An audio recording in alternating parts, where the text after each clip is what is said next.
Hello everyone, I know you watched this video to accompany you to sleep. So if you like this video, don't forget to like, comment, and subscribe.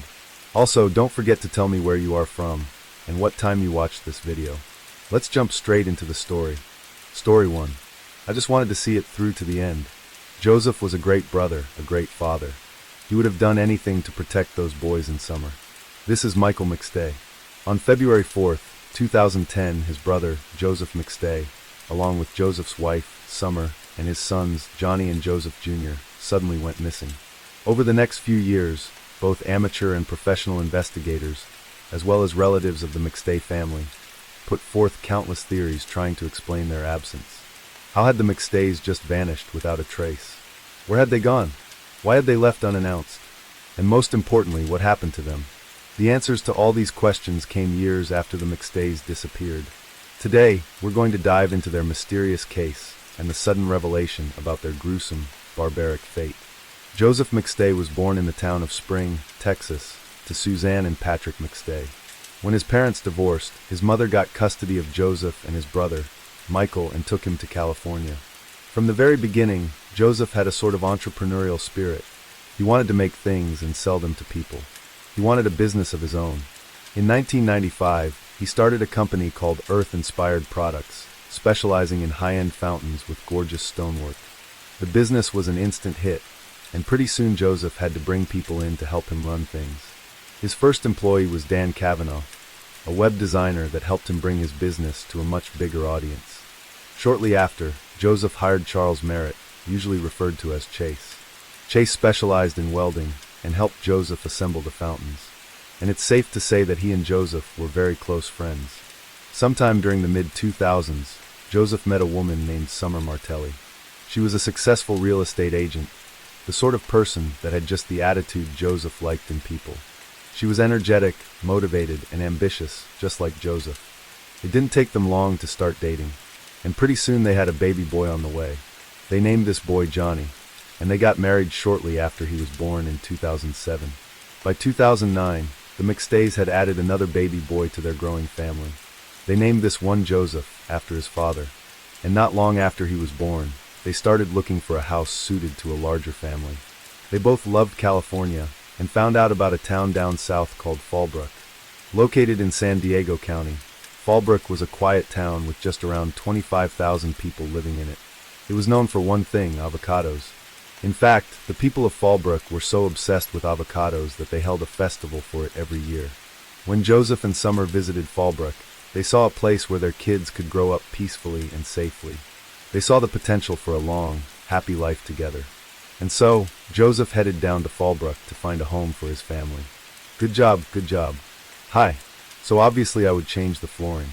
This will all be hardwood. Bust out a hole in this wall. Granite countertops, and then show apartments. It was a beautiful place. Not too big, not too small. Just the right size for a family of 4. With room for a couple more, of course. Just in case Joseph and Summer decided to expand their family a bit further. In December of 2009, the McStays moved to Fallbrook. Some reports suggest that Earth-Inspired Products was worth about $1 million. So the family was doing extremely well. Indeed, videos from Joseph's own YouTube account show them living a positively idyllic lifestyle. Wow, look how perfect it is. That looks absolutely perfect. How did you do it? I did it. Yeah, you made it with this Italian. Yeah, cappuccino machine? When you put it on, you need to steam up. I show how this works. And you steamed it up the milk for Mama's cappuccino. And you made the coffee right here. The real deal, baby. Yeah, but didn't you have to grind the espresso beans first? Yeah, for the coffee? Isn't that done over here? All was well. Or at least it seemed that way. No one that saw this family would think that anything bad was happening under the surface. And indeed, all evidence points to the McStays truly being as happy as they appeared to be. But all of that changed in early 2010, when they seemed to fall off the face of the earth. On the morning of February 4th, 2010, the McStay family was as busy as they could be. Summer had to oversee home renovations, since the family was still trying to turn the house into a home after moving in just a short while ago. While she held down the fort at home, Joseph headed to a Chick-fil-A to have a meeting with Chase. They spoke several more times throughout the day. And as it turns out, Chase Merritt was the last person to ever see Joseph alive. As far as you know, you were the last person, or at least one of the last people to see him, right? Yeah. When he left Rancho Cucamonga, nobody else, although I think there was another person or two that he talked to. I'm not sure. But you were the last person he saw. I'm definitely the last person he saw. At around 8:30 p.m., Chase received a call from Joseph, which he didn't answer. He later claimed that he was watching a movie at the time, and probably thought he could get back to Joseph the next day. Little did he know, this was the last point of contact for the McStay family. The next day, Joseph's dad became slightly confused when his son didn't give him a call. Joseph made a habit of calling his dad every single day, so it was certainly unusual for him to just skip it randomly one day. Even so, this wasn't the scariest thing in the world. Joseph was a busy man with a business to run and a home to renovate, so it was perfectly understandable that he might not have been able to call him on a certain day. What was stranger was that neither Joseph nor Summer seemed to be answering anyone else's calls either. The days stretched on, and their family started to get concerned, although still not to the point where they called the police.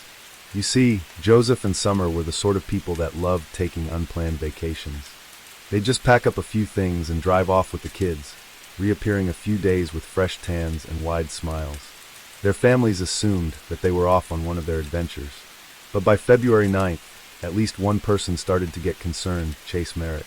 He called up Joseph's brother Michael, expressing concern that the McStays had been AWOL for so long. The next day, Joseph's mom, Suzanne, asked Chase to head to their house and check up on him.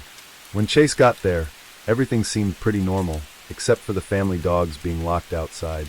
While Joseph and Summer enjoyed impromptu getaways, they always left responsibly. Leaving their dogs outdoors was not something they'd ever do, so this was the first sign that something might be amiss. On February 11th, concerned neighbors started to get involved, asking police to come and conduct a welfare check. Police came and found no signs of forced entry, and since they couldn't enter the home without a search warrant, they headed back to the station without any further investigation. It wasn't until February 13th that someone thought to look inside the house. This was when Chase and Michael found their way in through an unlocked window and found several signs that the McStays had left in a bit of a hurry. Now somebody's seen a vehicle leave that night.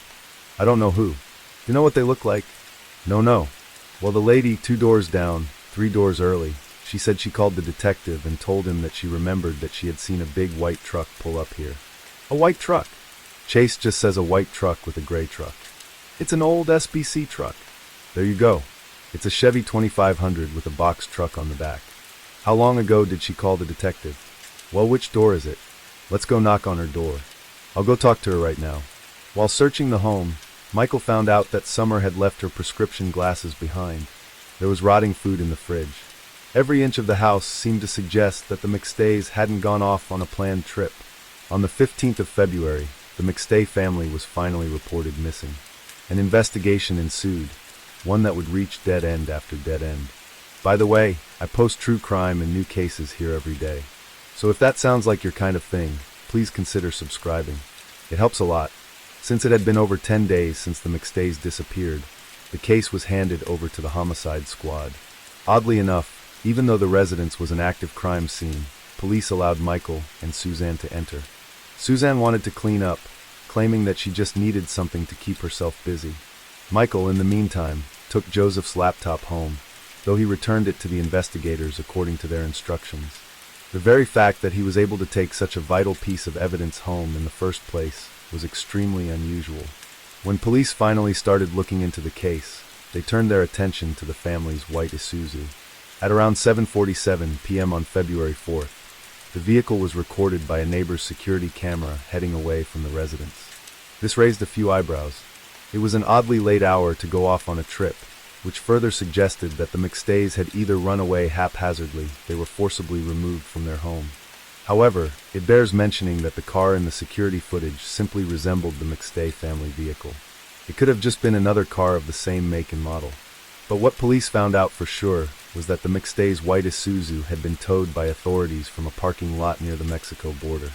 To be more specific, the car had been parked outside a San Diego strip mall that was known for being the last stop that people made before crossing over into Mexico. Authorities estimated that it had been left there between 5:30 and 7 o'clock p.m. on February 8th. although they had no idea where the car had been in the previous 4 days. Another thing that they could be certain of was that Joseph was still in Fallbrook at 8:30 on February 4th. The call that he made to Chase was traced to a local cell tower, so the family hadn't left the town just yet. Police now had the extremely difficult task of finding out what happened between 8:30 on February 4th and 5:30 on February 8th. More importantly, they needed to figure out why the family had just left their car behind and where they headed afterwards. Since the family vehicle was found right outside the Mexico border, investigators assumed that the family had headed south. And yet, it was the manner of their exit that confused everyone. It was almost like they were trying to run away from something, or someone. Some rumors started circling about Joseph being involved with Mexican cartels. And while this theory was completely random, it wasn't the craziest rumor people floated about the McStays. When police went through Summer's search history, they found out that she'd been looking into a trip to Mexico. She'd apparently been looking up the documents required to cross over into Mexico, and had even been searching what it was like to live south of the border. On top of that, it seemed like Summer had been learning Spanish. Was this all for a family trip, or had she been planning to flee to Mexico for some reason? It would have been extremely bizarre if that were the case, especially since she and Joseph had just bought a home a few months ago. But as it turns out, there was already a theory that tried to explain all that, and it painted Summer as the villain of the story. One of the proponents of this theory was Rick Baker, a radio host that interviewed Michael and became interested in the case. He suggested that Summer had slowly been poisoning Joe, and that she wanted to take the kids to Mexico once her husband was dead. This was a theory that even Chase supported. Or at the very least, he confirmed that Joseph had been suffering from some kind of mysterious illness right before he and his family disappeared. Extreme dizziness, nausea. He went to the doctors several times, and they couldn't find anything. Chase also suggested that Summer was an extremely controlling person, almost to the point where she was abusive. This made it seem all the more likely that she'd taken her husband's life. But once again, this theory proved baseless. Summer's name was dragged through the mud. There was just too much evidence against this theory. For starters, she hadn't made any major withdrawals before going missing, which she most certainly would have done if her plan was to escape. And secondly, the fact that she left her prescription glasses behind also refuted the theory, because she would have had all the necessary belongings packed up if she'd been planning Joseph's murder. In the end, one element of this theory remained part of the investigation, namely that murder was involved. The McStays had been gone for so long that they were almost certainly deceased, so the police started looking for suspects. The McStays didn't have any enemies, but there were a couple people that stood to gain from their deaths.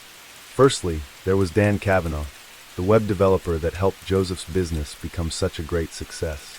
He'd allegedly argued with Joseph about how much money he was getting paid, and as it turns out, he withdrew $7,000 right after Joseph disappeared. Could Dan be the culprit? The police chased down the lead, but Dan's credit card history showed that he'd been in Hawaii during that time, so he couldn't possibly be involved. Eventually the case grew cold. Police theorized that the McStays had driven to San Cierto and crossed the border voluntarily, but this would turn out to be completely false. You see, the killer had inserted himself into the investigation. He'd been hiding in plain sight all along, and it would take 4 whole years for him to be brought to justice. On November 11th, a motorcyclist traveling through the Mojave Desert found 2 shallow graves. Each contained the body of an adult and a child. He called the police, and when investigators arrived, they found a massive sledgehammer nearby that they took in for analysis. They found that the hammer had paint used at the McStay home, and may have been a tool from the renovation process. The bodies were successfully identified as that of the McStays, and the sledgehammer was confirmed to be the murder weapon.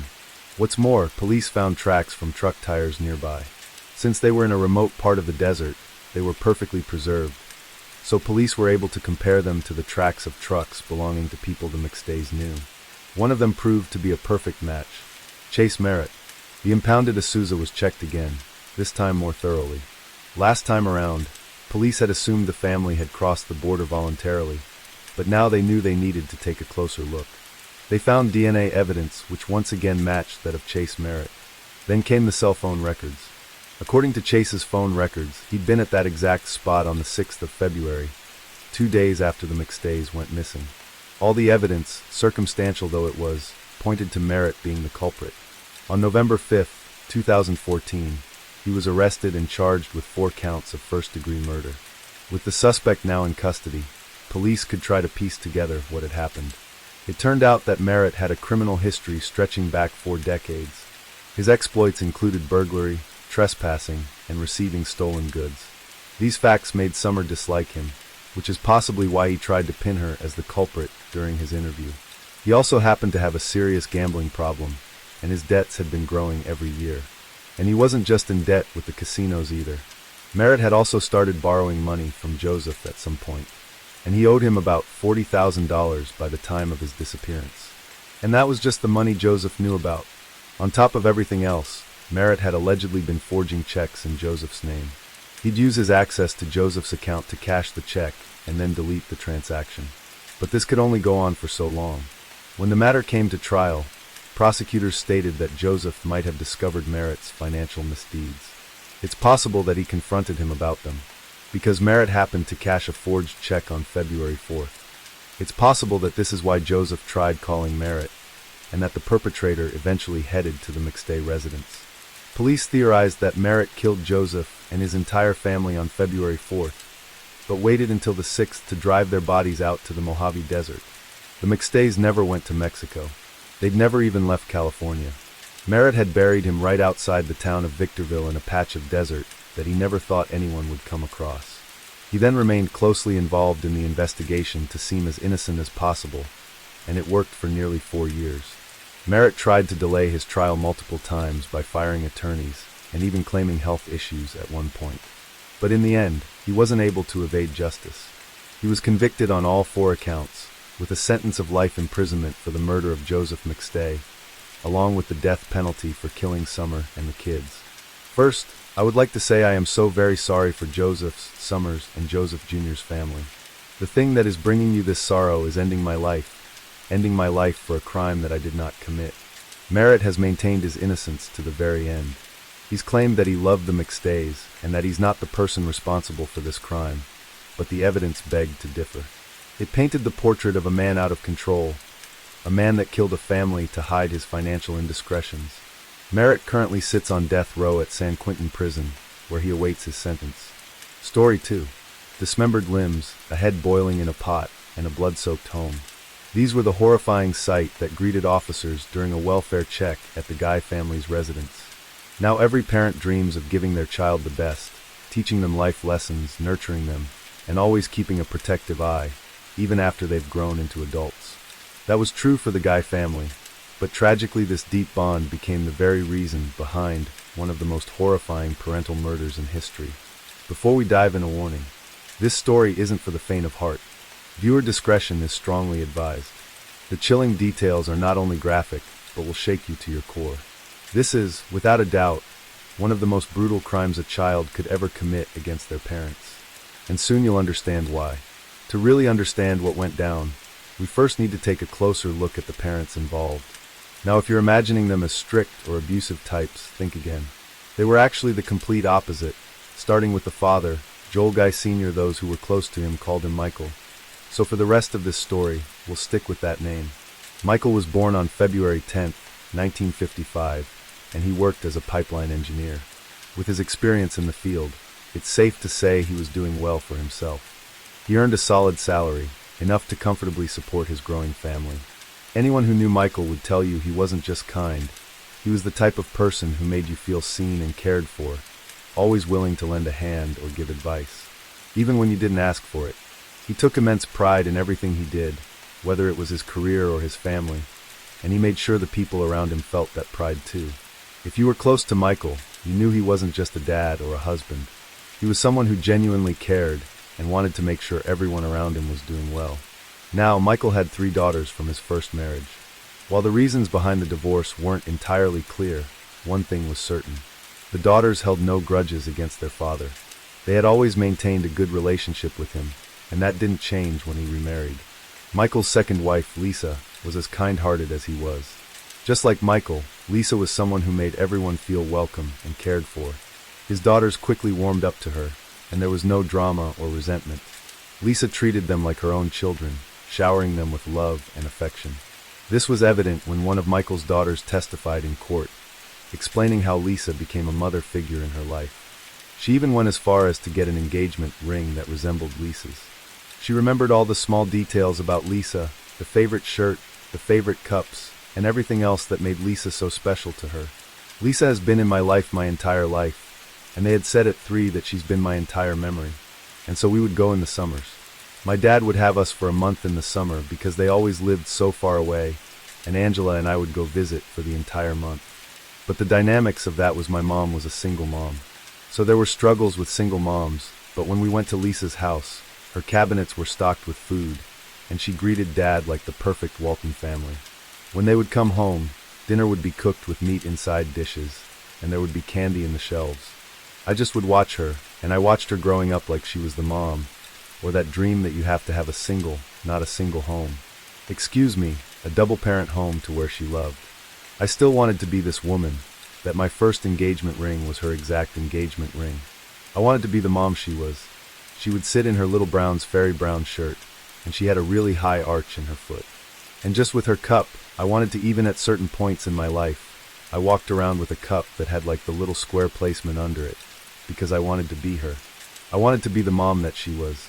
Just like you just heard, this wasn't a mom who abused her children, or mistreated them in a way that made them feel unloved.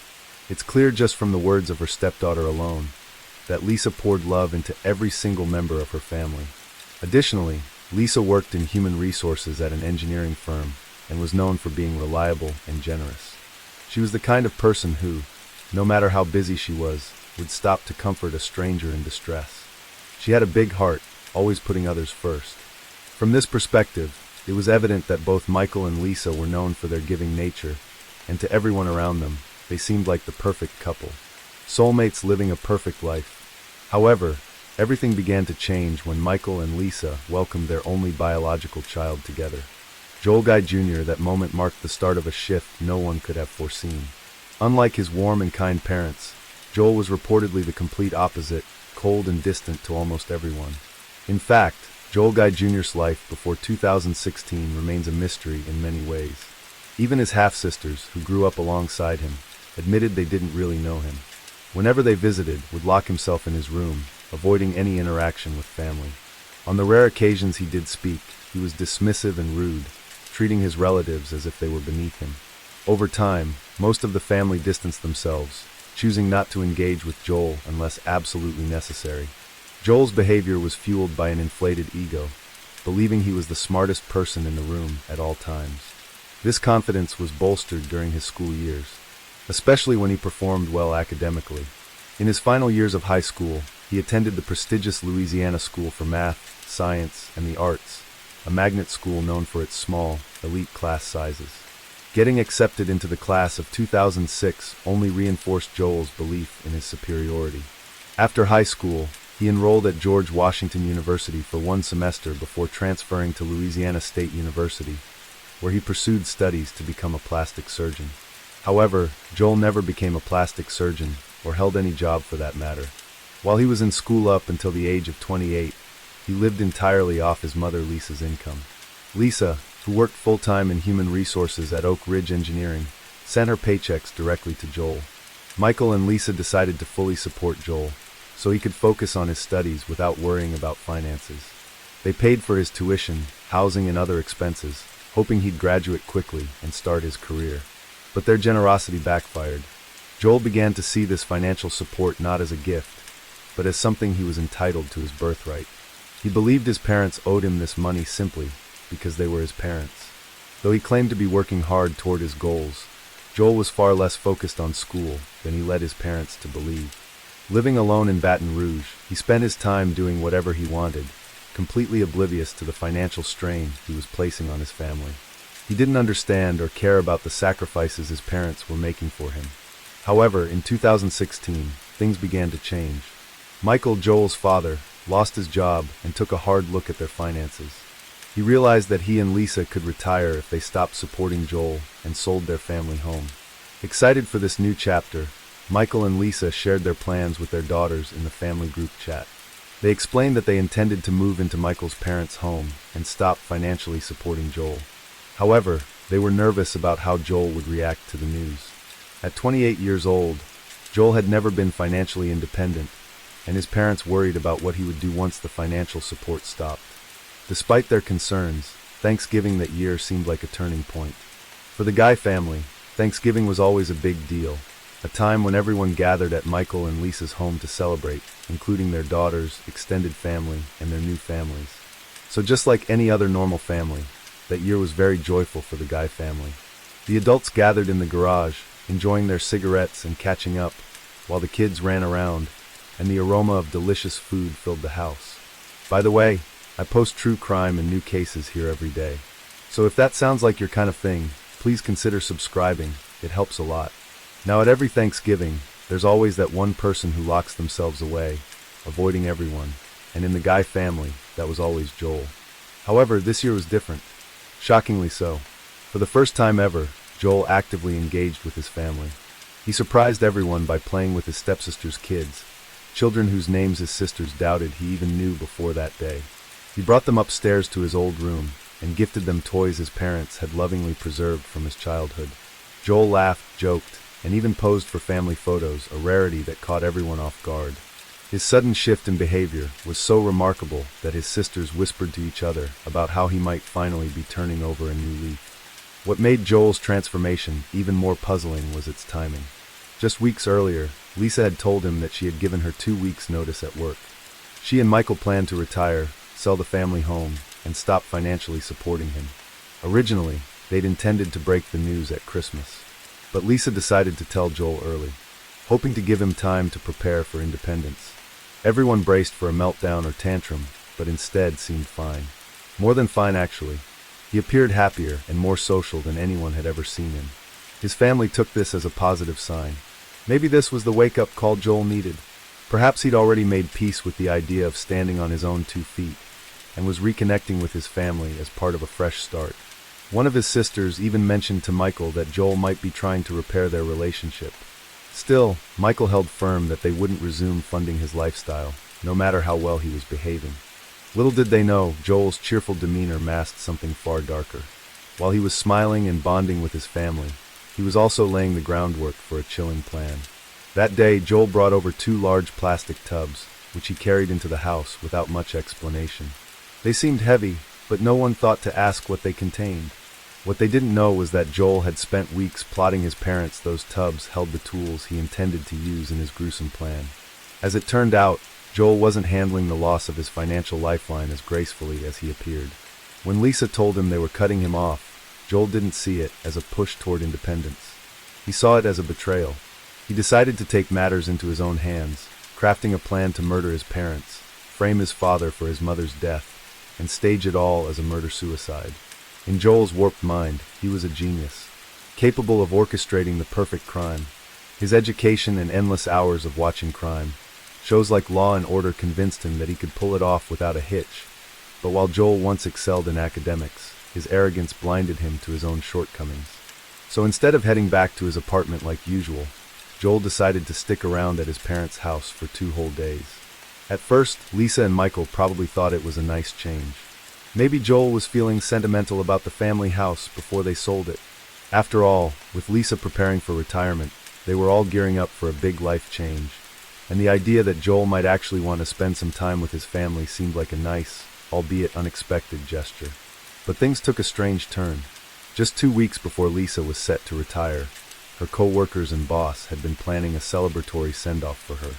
She was well-liked, dependable, and a hard worker who would always communicate if anything was off. So when November 28th came around and Lisa didn't show up for work, Jennifer, her boss, started to worry.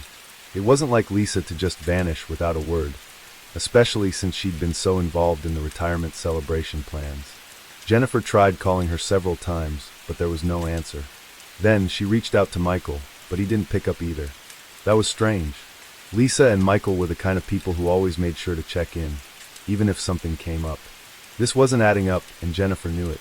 So after a couple more unanswered calls, Jennifer made the decision to call the non-emergency police line and request a welfare check at the Guy family home. Wit, and what company are you with? Jacobs Engineering. It is 865-216-6625. The employee's name? Lisa Guy GUI. Her husband's name is Joel Joyo. Yes, he does. And they do have a dog named Jake. I think he's a big baby. She's in her, I think, late 50s. Do you know if she has any medical issues? No. I mean, she has high blood pressure, but that's all that I know of. I know that their house is for sale, and they are moving, and she is leaving our company, but that's supposed to be Friday, and this definitely isn't like her just not to show up. When the officers first arrived at the house, everything seemed normal, so they didn't think much of it, and were about to call it off.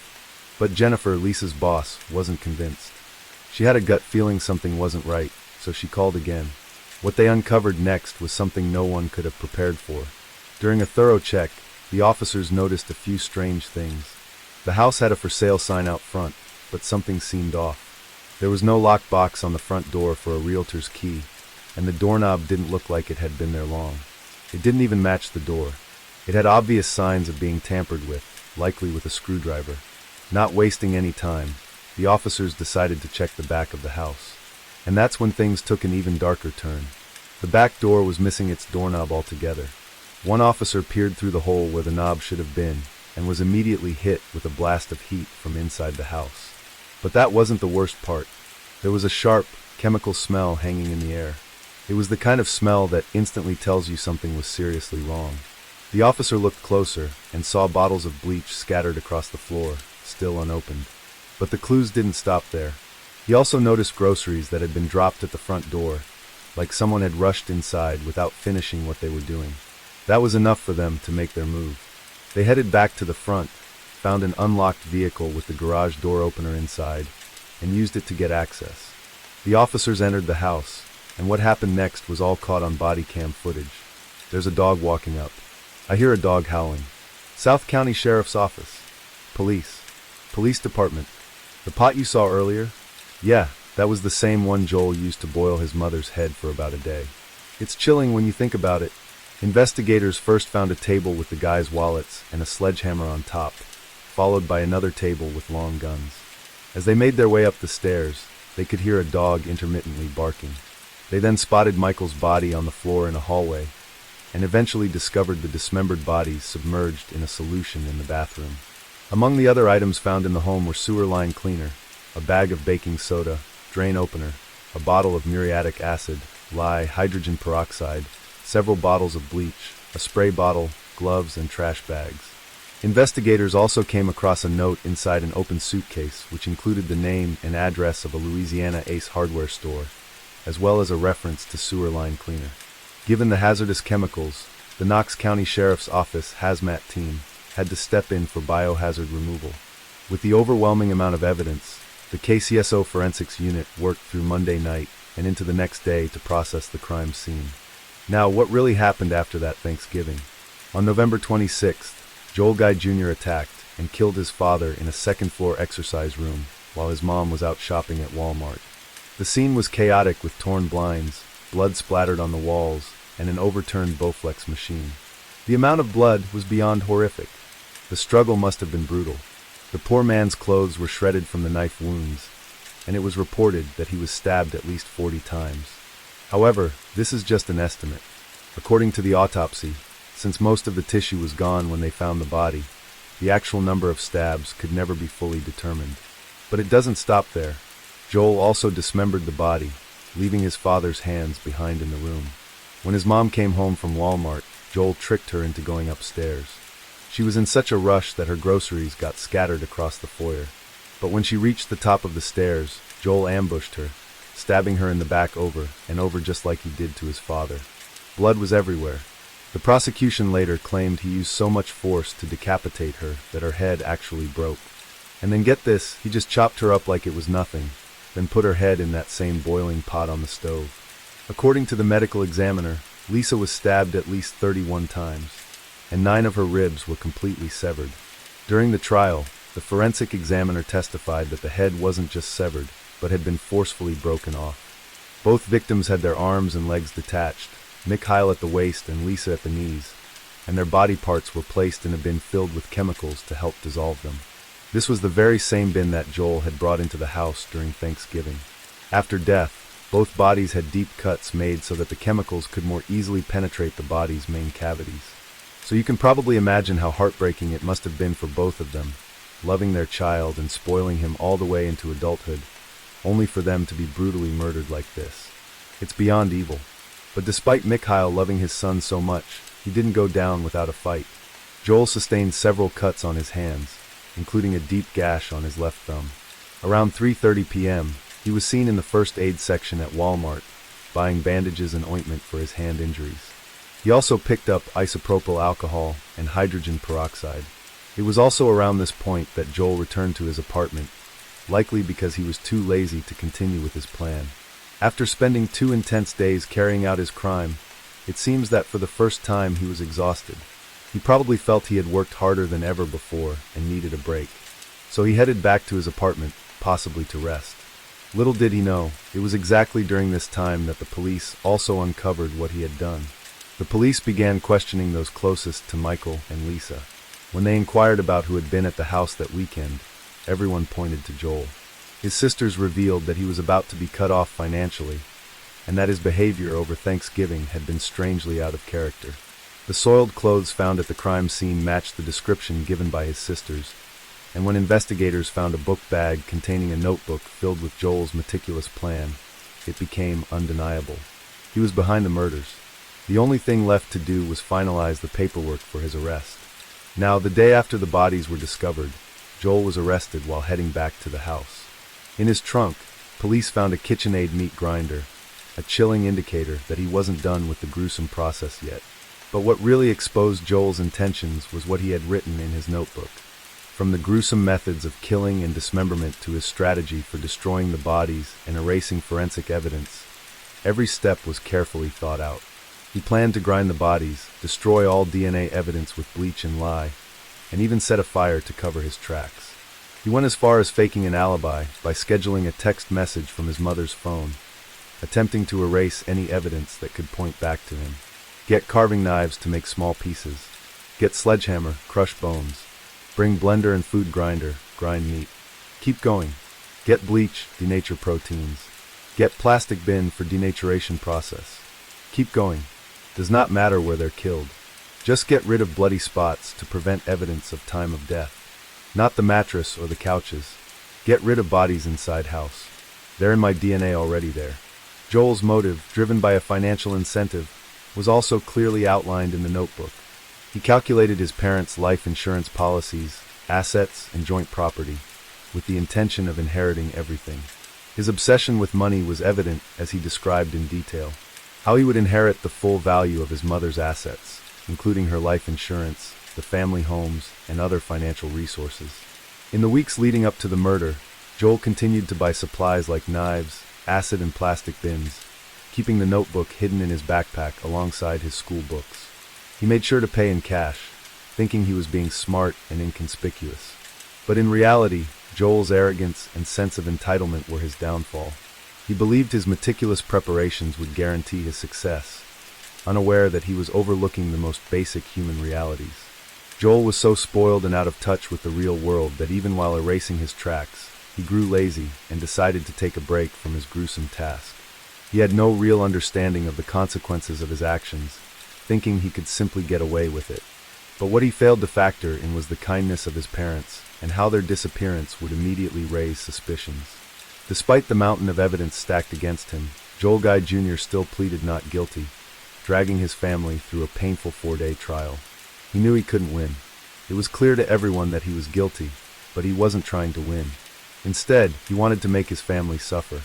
By refusing to admit what he'd done, he kept control over them, forcing them to hear every ugly detail of his crime. It was like his final act of revenge, making them live through his cold, calculated cruelty. Even Joel's defense lawyers struggled to defend him. All they could muster was that Joel was a kind man who couldn't possibly commit such a horrific crime. Friendly and happy in a way Michelle Tyler had never seen him before. Outgoing, friendly and happy. There was not a man about to commit a homicide. Outgoing, friendly and happy. But the jury wasn't swayed by this weak argument. On October 2nd, 2020, Joel Guy Jr. was found guilty of 2 counts of premeditated first-degree murder, 3 counts of felony murder, and 2 counts of abuse of a corpse. He was sentenced to life in prison without the possibility of parole. Additionally, his appeal to overturn his conviction was shot down by the Tennessee Court of Criminal Appeals in April 2023. With that, Joel's fate was sealed. He will now spend the rest of his life behind bars at the Northwest Correctional Complex in Tiptonville, Tennessee, where he will forever live with the consequences of the brutal crime he committed. Now, remember when we first said that not much was known about Joel's past? Well, as the trial went on, a surprising revelation came to light. Joel actually had one and only one friend.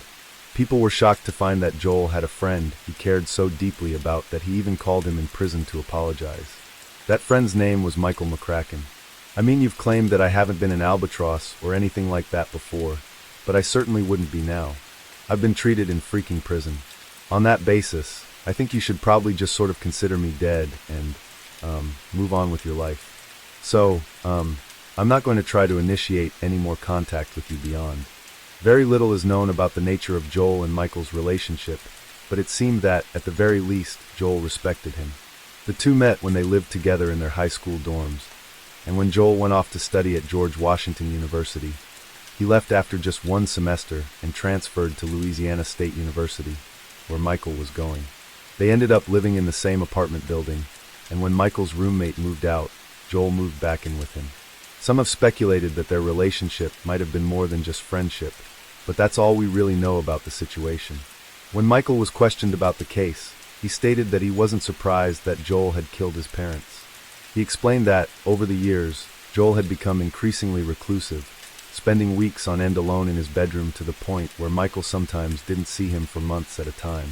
For whatever little comfort it may offer, will spend the rest of his natural-born life in prison, exactly where he belongs.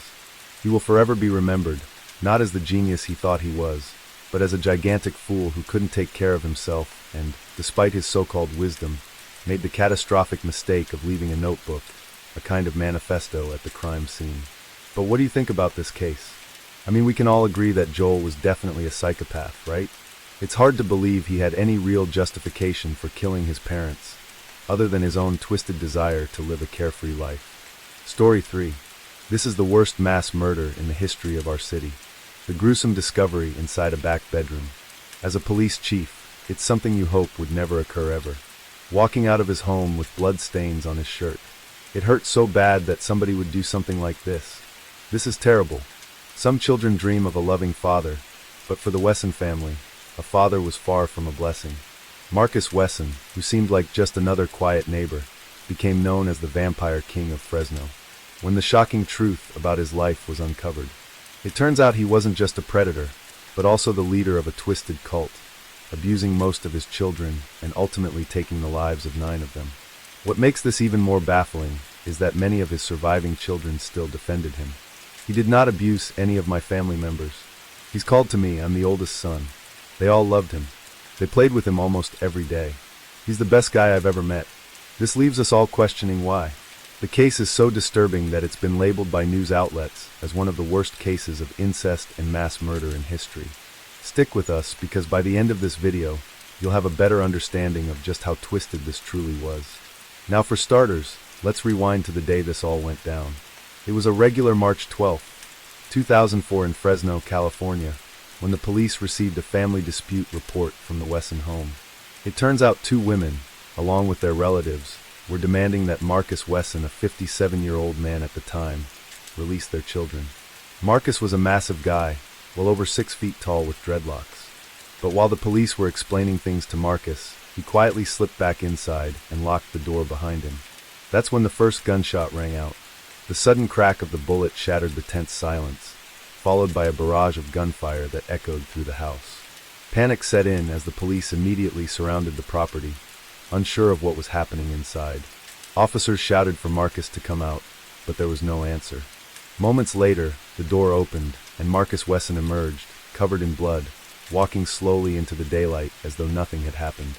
Marcus Wesson was a menace to society, and he is somebody that I'll never forget. Inside the house, the officers uncovered a horrifying sight. 9 bodies, 7 of them children under the age of 12, were found stacked in a back bedroom. The other 2 victims were 17-year-old Elizabeth Brianna Keena Wesson and 25-year-old Sabrina April Wesson. The mothers who were desperately calling for their children on that horrific day were Safina Solario and Ruby Ortiz, both nieces of Marcus Wesson. In his twisted mind, he believed he was Jesus, and he thought that if anyone tried to separate the family, they would all go to heaven together. As horrifying as this belief was, it turned out there was much more to the story, and understanding his background is key to understanding what led to this horror. So Marcus was born on August 22nd, 1946 in Kansas City, Missouri. As the oldest of 4 children, he grew up in a home dominated by extreme religious beliefs, led by his mother, Carrie Wesson. Carrie was a member of the Seventh-day Adventist Church, and according to their relatives, the church's doctrines were strict, and Carrie was no exception. She held Bible studies with her children several times a week, focusing heavily on the apocalyptic end-of-world teachings and the return of Christ. The Wesson family followed a strict vegetarian diet, which was common among Seventh-day Adventists, but it wasn't just their diet that was controlled. Carrie was also a brutal disciplinarian. She wasn't afraid to use violence to enforce her authority. Carrie would lash out at her children, using objects like belts, extension cords, and even switches, a flimsy, painful stick that could leave welts and bruises. But as bad as Carrie was, Marcus's father Ben was even worse. Ben was an alcoholic who spent nearly every night in bars, drinking heavily and picking fights. He was known for being aggressive and violent when drunk, often starting bar fights that were far from small scuffles. Marcus and his siblings often had to pick up their father from bars and motels because he was too drunk to take care of himself. Now Marcus's family was also facing major financial struggles. Ben, Marcus's father, could never keep a steady job. He bounced between odd jobs here and there, but nothing consistent. Carrie, Marcus's mother, worked as a nurse, but her salary alone couldn't support the family, especially with 4 kids to take care of. Meanwhile, Ben spent much of their money at the bar, leaving the family in a constant state of financial strain. By the time Marcus was 10, the family made the big move from Kansas City, Missouri, to San Jose, California, where the rest of the story takes place. To make matters worse, Marcus had a tough time at school. Growing up in such a challenging environment already put him at a disadvantage, and things didn't get any better once he entered the classroom. When Marcus was in primary school, he was really shy and didn't talk much. He had a severe stutter, which likely made him feel even more self-conscious around others. Kids can be tough, and Marcus probably avoided speaking up because he was afraid of being teased. But as he got older and moved into his teenage years, things started to improve for him. He managed to overcome his stutter and got involved in sports, particularly track and field, where he really started to shine. Marcus became a strong athlete, and this new talent helped him feel more confident. Around this time, Marcus grew closer with a friend named Gregory.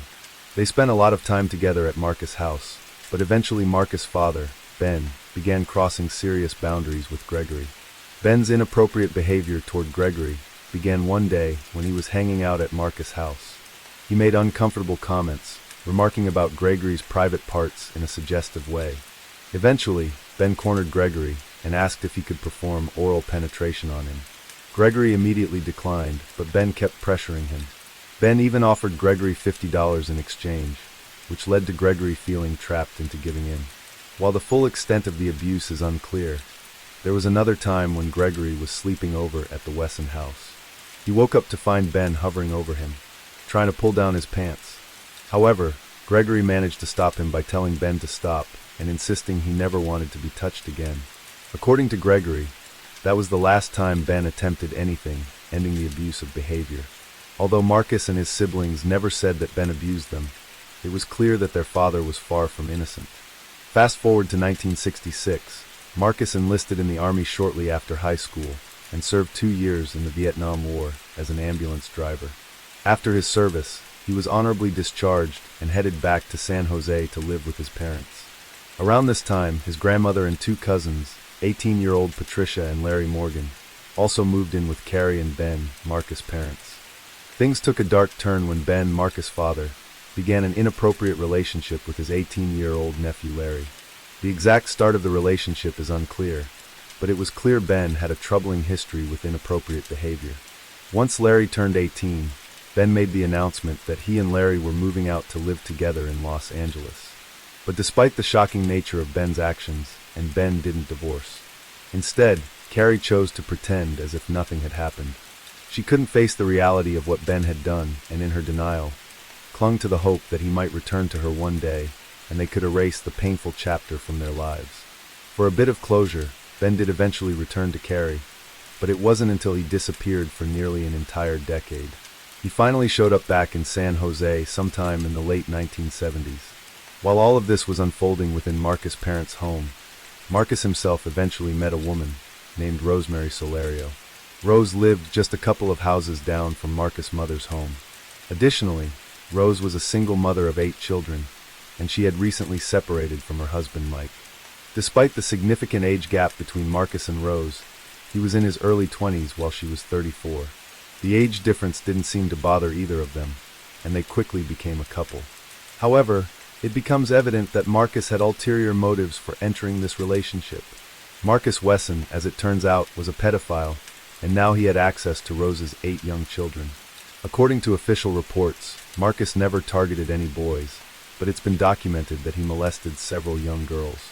The first known victim was Rose's 8-year-old daughter, Elizabeth. Elizabeth plays a critical role in this story because, believe it or not, she eventually became Marcus' wife. But before we dive into her story, we need to understand just how much the family dynamics changed when Marcus entered the picture. He introduced Rose and her kids to the Seventh-day Adventist religion. Marcus would hold long Bible study sessions at their house, making the kids sit through hours of his religious talks every week. On top of that, he switched their diets to a vegetarian one, just like his own. If any of the kids misbehaved or did something Marcus didn't approve of, he would punish them harshly. At this point, it's clear that Marcus was starting to act a lot like his own mother. But as time went on, things only got worse. Marcus would use belts and extension cords to punish the children for even the smallest mistakes. They were used to a different kind of discipline before Marcus came along, so this was a huge shock for them. One of Rose's children, Jesse, didn't like Marcus at all. He didn't like how a young guy had come into their home and taken charge. Jesse fought back more than the others, and because of that, he ended up receiving harsher treatment. There was one time Marcus hit Jesse across the face with a belt, and when Jesse ran out of the house, Marcus chased him through the neighborhood. Another time, Jesse challenged Marcus, and Marcus whipped him repeatedly with an extension cord. The abuse became so bad that some of the boys even stopped showering at school to hide the bruises and marks on their bodies. It's natural to wonder why Rose would let Marcus come in and take over her home. The truth is, Rose was struggling. She had no job, and she had no one to help her raise the children. When Marcus came into her life, he offered help. He gave her attention, introduced her family to religion, and even helped her get on welfare, so they had some financial support. At this point, Marcus wasn't working, and the family was relying solely on welfare. To make ends meet, Marcus started stealing. He'd take the kids with him to stores, have them keep an eye on employees, and grab whatever they needed without paying for it. But as bad as all this sounds, there's something much darker that we need to talk about. The abuse that Marcus began inflicting on Rose's daughter, Elizabeth. From the moment he moved in, Marcus took an interest in her, and it quickly became clear that he had inappropriate intentions. According to Elizabeth's siblings, Marcus made sure to give her special attention. He would shower her with compliments and go out of his way to make her feel important. One night, Marcus took Elizabeth outside and performed what seemed like a wedding ceremony. He asked one of her brothers to officiate, and they went through the whole process as if they were really getting married. Marcus placed a Bible in front of Elizabeth, put her hand on top of it, and then covered her hand with his own. In the months that followed, Marcus told Elizabeth that, in the eyes of God, she was his wife. He even promised that they would have a legal ceremony when she was older, but for now they were married in the eyes of God because they had sworn over the Bible. As time went on, Elizabeth began to believe that she was indeed married to Marcus. Marcus became incredibly jealous and controlling. When Elizabeth did normal things that any 9-year-old would, like playing outside with friends or going to sleepovers, Marcus would become manipulative and cold towards her when she came back. He used Elizabeth's need for affection and attention to manipulate her, often telling her that she wasn't acting like a good wife should. From this moment, Elizabeth began to feel increasingly desperate to make Marcus happy. She was so caught up in trying to earn his approval that she would beg him to accept her, crying and pleading, saying, "I am your wife. Please say I'm your wife." Marcus took advantage of her vulnerability, and each time she asked for reassurance, he would finally give in, reinforcing his control over her. This unhealthy cycle allowed Marcus to manipulate her and gain more power over her actions and decisions. By the way, I post true crime and new cases here every day. So if that sounds like your kind of thing, please consider subscribing. It helps a lot. In 1971, Marcus began to take advantage of Elizabeth in a deeply troubling way. The family lived in a modest home with 4 bedrooms, with the children sharing rooms and bunk beds. Elizabeth shared a room with her sisters, sleeping on the bottom bunk, while Marcus would often sleep in another room with some of the boys. At night, Marcus would secretly enter Elizabeth's room, and sometimes Elizabeth would sneak into his bed. Over time, Marcus's behavior became more inappropriate, and what started with small advances gradually escalated. This went on for years, with Marcus continuing to abuse Elizabeth. By 1973, Elizabeth was 14 years old, and Marcus was 27. Elizabeth was simply washing dishes in the kitchen when Marcus unexpectedly knelt down and proposed to her.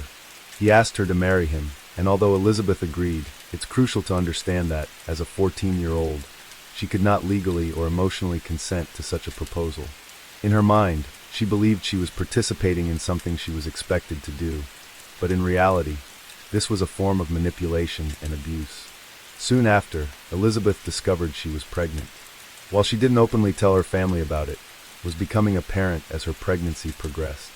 The situation was complicated, and despite her young age, Elizabeth's mother, Rose, gave her consent for Elizabeth and Marcus to marry.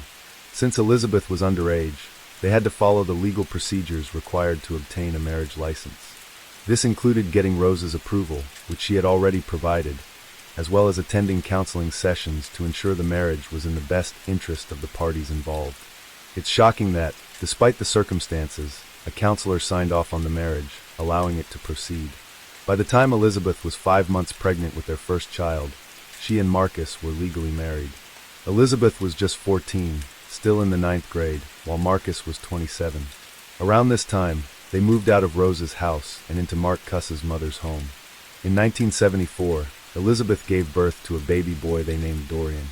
Dorian was just the first of 11 children Elizabeth and Marcus would eventually have together. Marcus, Elizabeth, and Dorian moved into their own place in San Jose. Unfortunately, once they were isolated, Marcus's control over Elizabeth intensified, along with the emotional and psychological abuse. Elizabeth was overwhelmed by the responsibilities placed on her, caring for a newborn, keeping up with household chores, and attending school. At this point, she was still in high school and struggling to balance everything. She desperately wanted to finish her studies and graduate, but the weight of everything was taking its toll. Not only was she managing a newborn in a household, but Marcus was also constantly accusing her of cheating. Every time she came home from school, he would interrogate her about who she spoke to that day, especially any boys at school. Despite her assurances that she wasn't interested in anyone but him, Marcus wouldn't believe her. He would ignore her for days, using the silent treatment as a way to manipulate and break her down, just as he had done for years. In one instance, while they were sitting together, Marcus suddenly accused Elizabeth of having adulterous thoughts.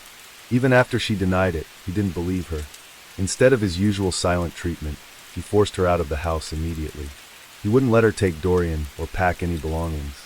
In the pouring rain, Elizabeth was forced to walk 5 miles to her mother's house in the dark, without her son or any of her things, simply because Marcus thought she might be thinking about another man. And if you think these are the worst of it, then this is just the tip of the iceberg. As the years went on, Marcus and Elizabeth would have 10 children together, though tragically 1 infant died. But despite that many children, the suffering didn't end there. Marcus's control over Elizabeth grew even more intense, and his threats became more violent. He made it clear that if Elizabeth ever tried to leave, he would make sure she couldn't escape, even describing in chilling detail how he would kill her if she ever attempted to break free from his grip. And sadly, the abuse didn't stop with Elizabeth. Their children also faced unimaginable hardships. Marcus ruled over every part of their lives, what they ate, how they were educated, and how they spent their time. The children were homeschooled under harsh conditions, isolated from the outside world, with no opportunity to socialize or have a normal childhood. He told the children that he was God, and had them refer to him as Master or Lord. He even taught the children to be prepared for Armageddon, and said that the girls were destined to become Marcus's future wives. As awful as it sounds, it only gets worse. Marcus began grooming the girls to perform inappropriate acts with him, as early as 7 or 8 years old, under the guise of his disturbing teachings. This was yet another way he manipulated and controlled them, using his twisted beliefs to justify his behavior. On top of that, the girls were forced into demeaning domestic duties. They were required to wash Marcus's dreadlocks and even scratch his armpits and head, further dehumanizing them. To isolate them further, Marcus forbade the girls from speaking to their male siblings or even their own mother. Eventually, Elizabeth's younger sister left her 7 children with them, saying her drug problems made her unable to care for them. This brought the family's size to 16 members. However, with Marcus unemployed, the family struggled to make ends meet. This is when the family dynamic became more complicated, began grooming her nieces as well. He would start by touching their chest and genital areas. Then he taught them oral penetration, claiming they were being trained to become better wives for him. And by the time they were into their teenage years, Marcus would begin having intercourse regularly with them. He would tell them that this was a form of love, claiming that it was how a father should show affection for his children. Additionally, Marcus would conduct wedding ceremonies with the teenage girls, starting at the age of 13, much like he had done with Elizabeth. He maintained incestuous relationships with his daughters, including his oldest, Keeney, who had 2 children with him, and his second oldest daughter, Sabrina, who had 1 child with him. He also abused his nieces, Rosa and Safina Solario and Ruby Ortiz. Rosa had 2 children with Marcus, while Safina and Ruby each had 1. Ruby was only 13 when Marcus married her. At the time, she believed he loved her, but he manipulated her by saying, "God's people are becoming extinct. We need to preserve God's children. We need to have more children for the Lord." As time went on, the neighbors couldn't help but notice the Wesson family. The kids would often wear very conservative clothes and scarves. While they said it was because of their religious beliefs, some people wondered if it was really to cover up the bruises on their bodies. This caused the family to move around a lot, and sometimes their living situations were pretty unusual. At one point, they lived on a 26-foot boat anchored in the Santa Cruz harbor. In the 1990s, they settled in a trailer and a huge army tent up in the Santa Cruz Mountains, where there was no running water. They even lived for a while on a falling-apart 63-foot tugboat off the coast of Marin County, California. Around this time, Ruby, one of Marcus' nieces who was also his wife, had started working at a McDonald's. It was there that she began to see how different and beautiful life could be outside of the confined world she had known at home. She even went out with a coworker one day, before Marcus could pick her up, experiencing a small taste of freedom. But when Marcus found out, the punishment she received was so harsh that it made her realize just how trapped she truly was. Marcus didn't allow Ruby to work again after that incident, but Ruby wasn't ready to give up on her chance for freedom. At one point, when she was alone on the tugboat, she managed to escape and boarded a train to Fresno, California, hoping to find refuge with her mother. However, when she arrived, her mother urged her to return to Marcus, pressuring her to go back to the man who had controlled and abused her life for so long. Eventually, she was captured by Marcus once again and was brought back with him. Now you might be wondering, where are the other male members of the family? Well, the Wesson sons were raised separately from their sisters because Marcus discouraged contact between the sexes. He was afraid that his sons might develop feelings for their sisters. Most of the boys were sent away once they were old enough to work, but Marcus would take their entire income as part of their independence. As a result, the male children of the Wesson family knew very little about the disturbing things going on between their father and sisters. And around the time when Ruby escaped, Marcus ran into trouble for failing to the boat as an asset on his welfare forms, which led to his arrest for welfare fraud in 1990. Afterward, the family lived in a school bus for a while. By the late 1990s, Marcus and Elizabeth managed to secure a home by using their children's earnings to buy a building in Fresno. Now, here's the most important point to remember about this case. In the year of 1993, Marcus Wesson became absolutely obsessed with David Koresh during the Branch Davidian siege in Waco, Texas. He took this unhealthy obsession and twisted it into something even more horrifying, transforming his family into his own personal cult. Wesson began to see himself as Jesus Christ and everyone else, including police officers, as Satan. When the family watched the news coverage of the siege, Marcus told the children, "This is how the world is attacking God's people. This man is just like me. He is making children for the Lord. That's what we should be doing, making children for the Lord." But it didn't stop there. Marcus went so far as to have his children make a chilling suicide pact. They were told that if the police or the government ever tried to separate them, the strongest child would be the one to end it all, shooting everyone in the head. His reasoning? If they were ever torn apart, they would all die together. But there was one catch. One child was to survive, to live and tell the tale. And who did Marcus want to be that survivor? Himself. This isn't just a man with delusions of grandeur. This is a psychopath, a man so twisted, narcissistic, and disgusting, he would manipulate and control his own family to satisfy his egotistical fantasies. And while living in their new home in Fresno, life was far from ideal. The house needed thousands of dollars in repairs. And guess who was doing all the work? You guessed it, Elizabeth and her children. Meanwhile, Marcus sat back bossing them around without lifting a finger. With no stable income, the girls worked as banquet servers at a hotel. This made Marcus even more paranoid, fearing they'd talk to anyone about their situation or worse, interact with men at work. Despite being punished daily with a baseball bat for the smallest reasons, often when they hadn't done anything wrong, Ruby, the same niece who escaped earlier, couldn't help but fall in love with one of her co-workers. In 2001, Ruby decided she had enough. She ran away with her boyfriend and moved in with his mother, cutting all ties with Marcus. She even quit her job to make sure he wouldn't find her. When Marcus tried to get her back, calling her and pleading with her to return, she made it clear. She was done. On the other hand, Safina, another niece and Marcus's wife, had formed a close bond with one of her co-workers. She was perhaps the saddest member of the family, as Marcus forbade her from speaking to anyone, even her own family. So when she found a safe space with this co-worker, she felt comfortable enough to open up about what was happening at home.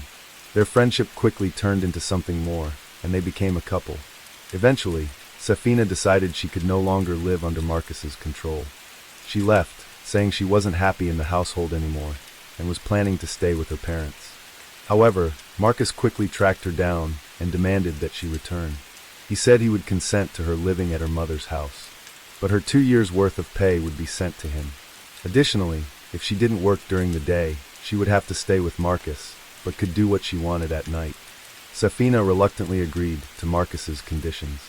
However, it didn't take long before Safina dropped a bombshell on Marcus. She was pregnant by her co-worker, the same one she had gotten close to earlier. This didn't sit well with Marcus, and he immediately kicked her out of the house, claiming she was a bad influence on the other girls. Around this time, the Wesson family was facing yet another financial struggle. The house they had been trying to repair was becoming a money pit, and they were falling short on their mortgage payments. Despite the growing problems, in July of 2003, the family managed to sell the house for $50,000, more than they had originally paid for it. This unexpected profit allowed them to pay off their debts, with a little left over to ease the financial strain, but Marcus wasn't content to let things settle. In October of the same year, he bought a new property in Fresno, located at 761 West Hammond Avenue. However, this wasn't just any ordinary home. The property was actually a commercial space, which immediately raised red flags. Marcus didn't stop there. He also purchased a school bus and a limousine, along with a bizarre addition, wooden coffins. It's unsettling to think that the children, who were already living in such a warped environment, often slept in these coffins, adding another layer of horror to their lives. By December of 2003, another member of the family, Gypsy, Marcus' niece, couldn't take it anymore. She ran away from home, and while she didn't have children with Marcus, she had been a victim of his abuse since she was just 8 years old. She had always known deep down that something wasn't right, and finally, she found the courage to leave. But the Wesson family's troubles didn't end there. The city of Fresno stepped in, informing them that they had to relocate.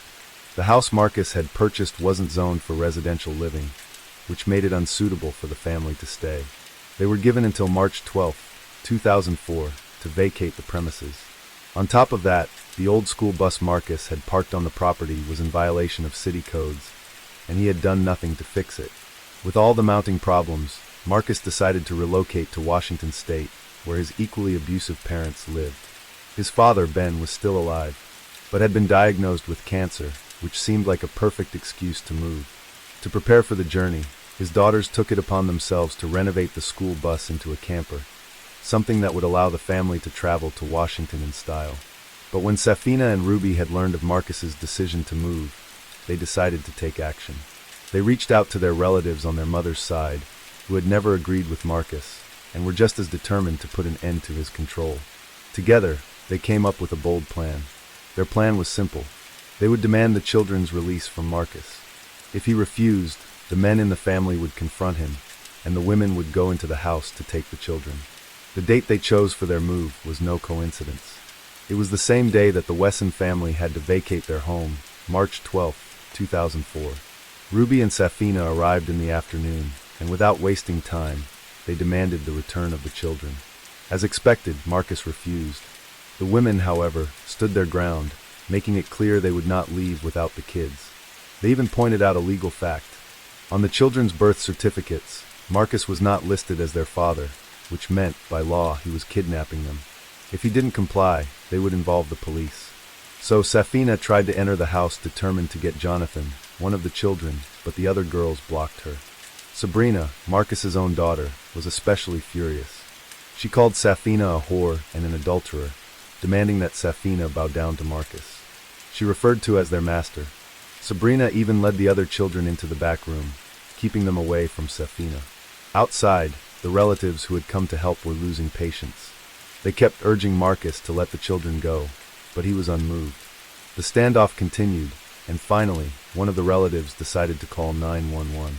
The call was urgent, but it would take a shocking 22 minutes for the police to arrive. It was only after multiple calls to emergency services that they began to take the situation seriously. By the time the police finally showed up, the tension was unbearable. The police explained to Marcus that he had no legal right to take the children unless he had custody. As they tried to reason with him, Marcus quietly slipped back into the house and locked the door behind him. Moments later, gunshots rang out from inside the house. The officers rushed in, and minutes later, Marcus emerged from the house covered in blood.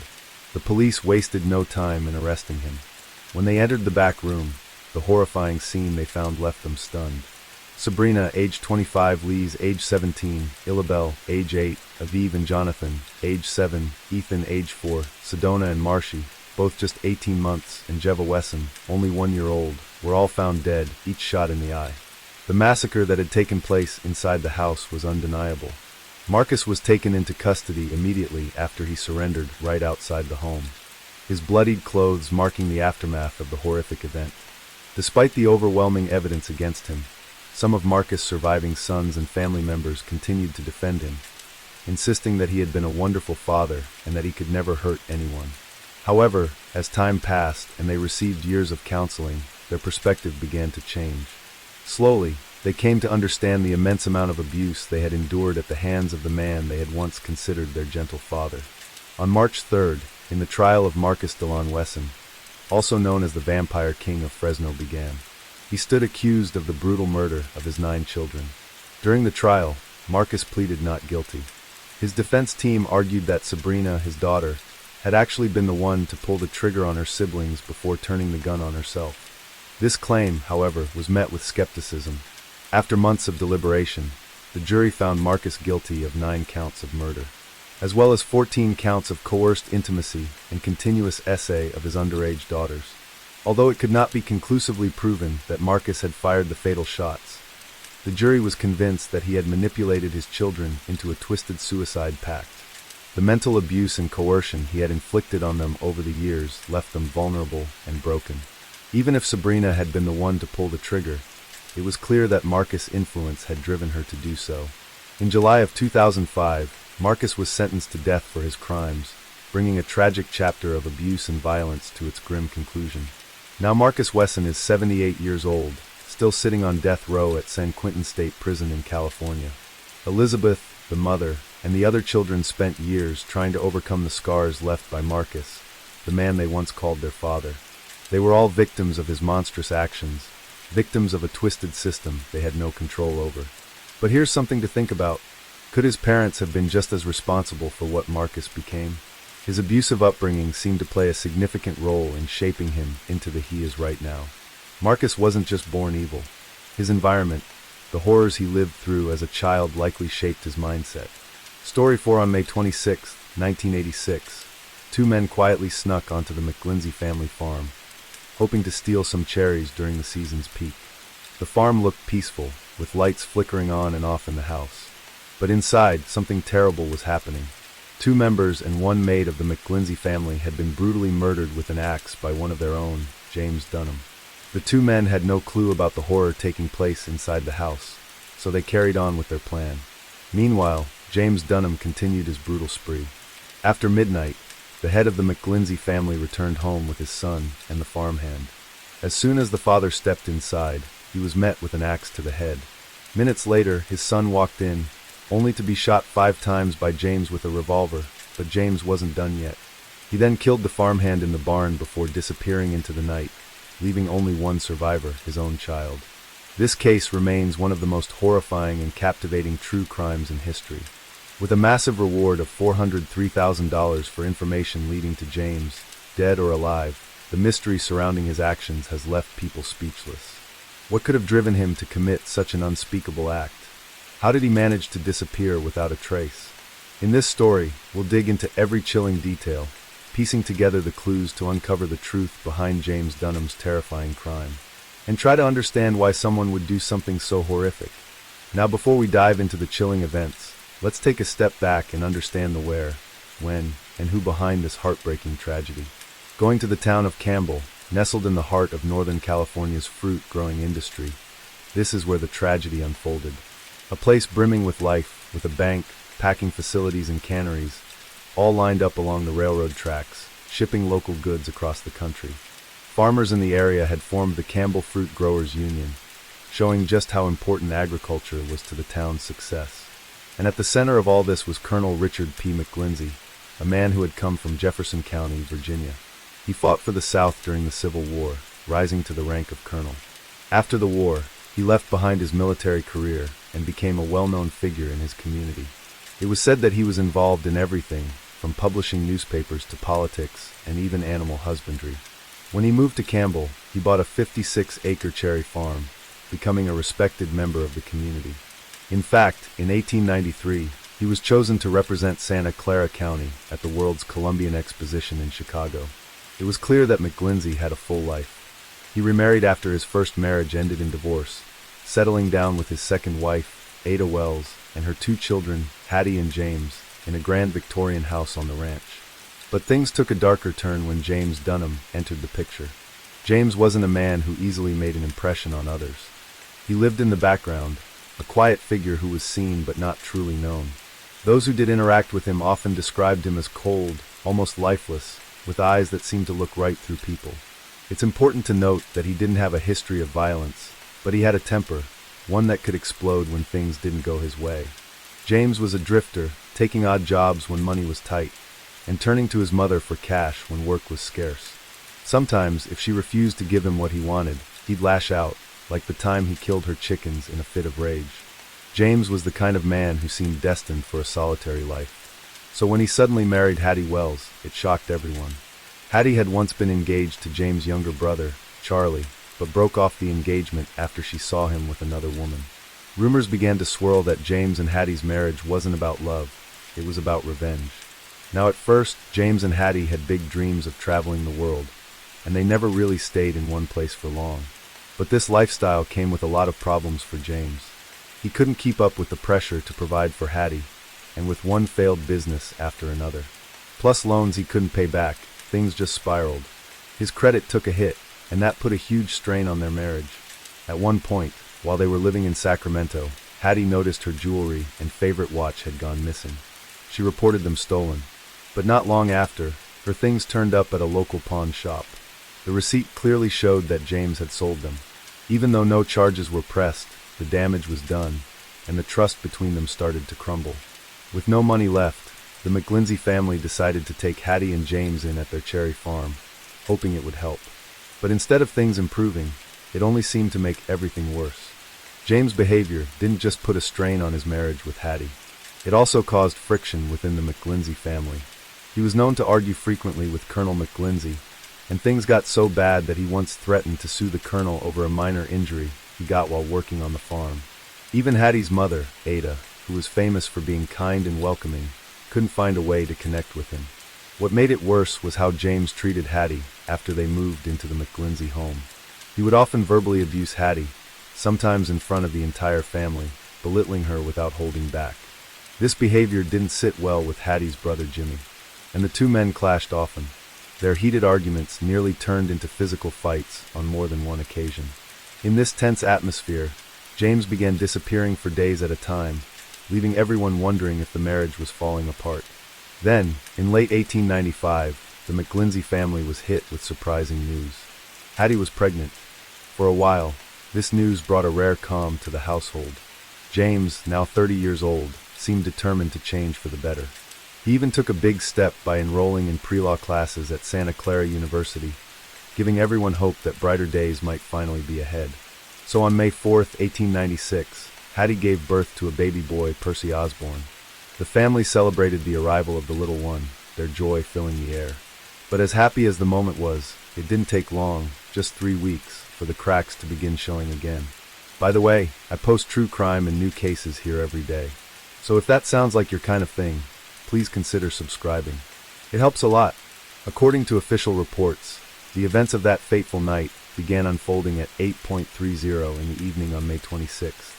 Colonel R. P. McGlindsey and Jimmy Wells stepped out onto the front porch, climbed into a waiting carriage, and gave the signal for Georgia Chable, the driver, to head off. Left behind at the house were Hattie, baby Percy, their housemaid, and Nanny Minnie Schless, and Hattie's mother, Ada. Meanwhile, James Dunham had supposedly been in San Jose attending classes since Sunday, was nowhere to be seen, or so it seemed. In a small cabin about 100 yards from the main house, Bob Briscoe, the farm manager, was wrapping up a long day of work.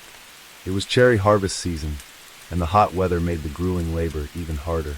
Exhausted, Bob stretched out on his cot, ready for a good night's sleep, before starting it all over again the next day. Little did everyone know, James had secretly returned to the farm at dusk. Like a predator in the wild, he hid in the shadows, biding his time. Sometime after 9 o'clock, he crept from his hiding spot and headed for the barn. There he picked up a single-bladed axe. After that, James wasted no time, and slipped into the house through the back door, moving as silently as a shadow. He paused outside Ada McGlindsey's room on the first floor, likely making sure she was sound asleep. Once confident, he climbed the stairs, his steps slow and deliberate. Upstairs, his wife Hattie and their 3-week-old baby were in the bedroom. Hattie, however, wasn't asleep. She was at the dressing table, brushing her hair, when she noticed James entering the room. Her eyes must have caught the glint of the axe in his hand, but she had no time to react. Before she could even scream, James dropped the axe and lunged at her. His hands wrapped tightly around her throat, silencing her cries before they could echo through the house. His grip was merciless, and later, the autopsy would reveal he had crushed her cervical vertebrae. When her body finally went limp, James let her drop to the floor, emotionless, and reached for the axe again. The commotion couldn't have gone unnoticed. Minnie, the nanny, heard the sounds from her room and instinctively got up to check on what was happening. As she entered the bedroom, she came face to face with James and the axe. Without hesitation, he swung it at her, landing a brutal blow to her head. The force was so violent that it split her skull in two, killing her instantly.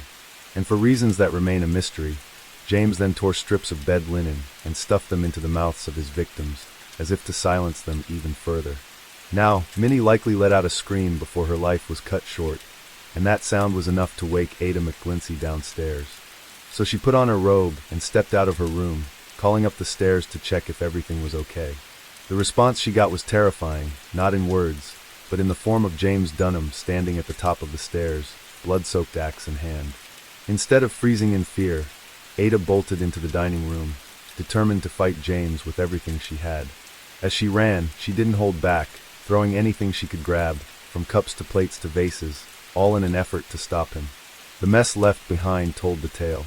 When the house was searched, investigators found shattered glass, broken plates, and smashed vases scattered everywhere, from the kitchen all the way to the dining room. It's likely that some of the broken glass ended up piercing James' feet, leaving a trail of blood on the floor. But instead of slowing him down, the pain only seemed to make him angrier, pushing him into an even more violent frenzy. But Ada's strength couldn't match James' rage, and eventually he caught up to her. In one final act of defiance, Ada managed to scratch his face so fiercely that his skin was marked with bloody fingernail grooves. This moment of resistance allowed her to break free, and she ran toward her bedroom, hoping to escape. However, that's where her fight ended. Later, it was clear from her position that she had been trying to crawl away when James struck the fatal blow. Reports suggested that Ada endured the most brutal attack of all, likely because she fought back so fiercely. The examiner could barely count how many times James struck her with the axe, as each blow seemed more savage than the last. It was even noted that James appeared to take twisted pleasure in mutilating his victim, as though each swing of the axe was a release for his monstrous rage. This was also the same time when two men sneaked onto the farm, hoping to steal some cherries. They didn't expect to witness anything, as the night was eerily quiet. While they kept an eye on the house, watching for any signs they might be caught, they noticed the lights flickering. Then about 10 minutes later, James Dunham stepped outside to sit on the porch and smoke a cigarette. Seeing this, the two men panicked, thinking they'd be discovered, so they quickly decided to leave. Fast forward to 11 o'clock that night. Colonel McGlinchey, his stepson Jimmy Wells, and their driver George pulled up the driveway after a meeting. The meeting had probably run late since it was an election year in 1896, and they had been at a political gathering for the American Protective Association, a group trying to limit Catholic influence in the government. When McGlinchey stepped out of the carriage, he told George to leave the barn doors open so the horses could stay cool. After a quick good night, he headed up the steps to the house. But as soon as he walked inside, someone jumped out from the shadows and hit him in the head with something heavy, knocking him out cold. Jimmy Wells, who was a few steps behind, saw the whole thing and rushed in to help. He saw the attacker raise an axe to strike again, but without thinking, Jimmy lunged forward and grabbed the axe, stopping the blow just in time.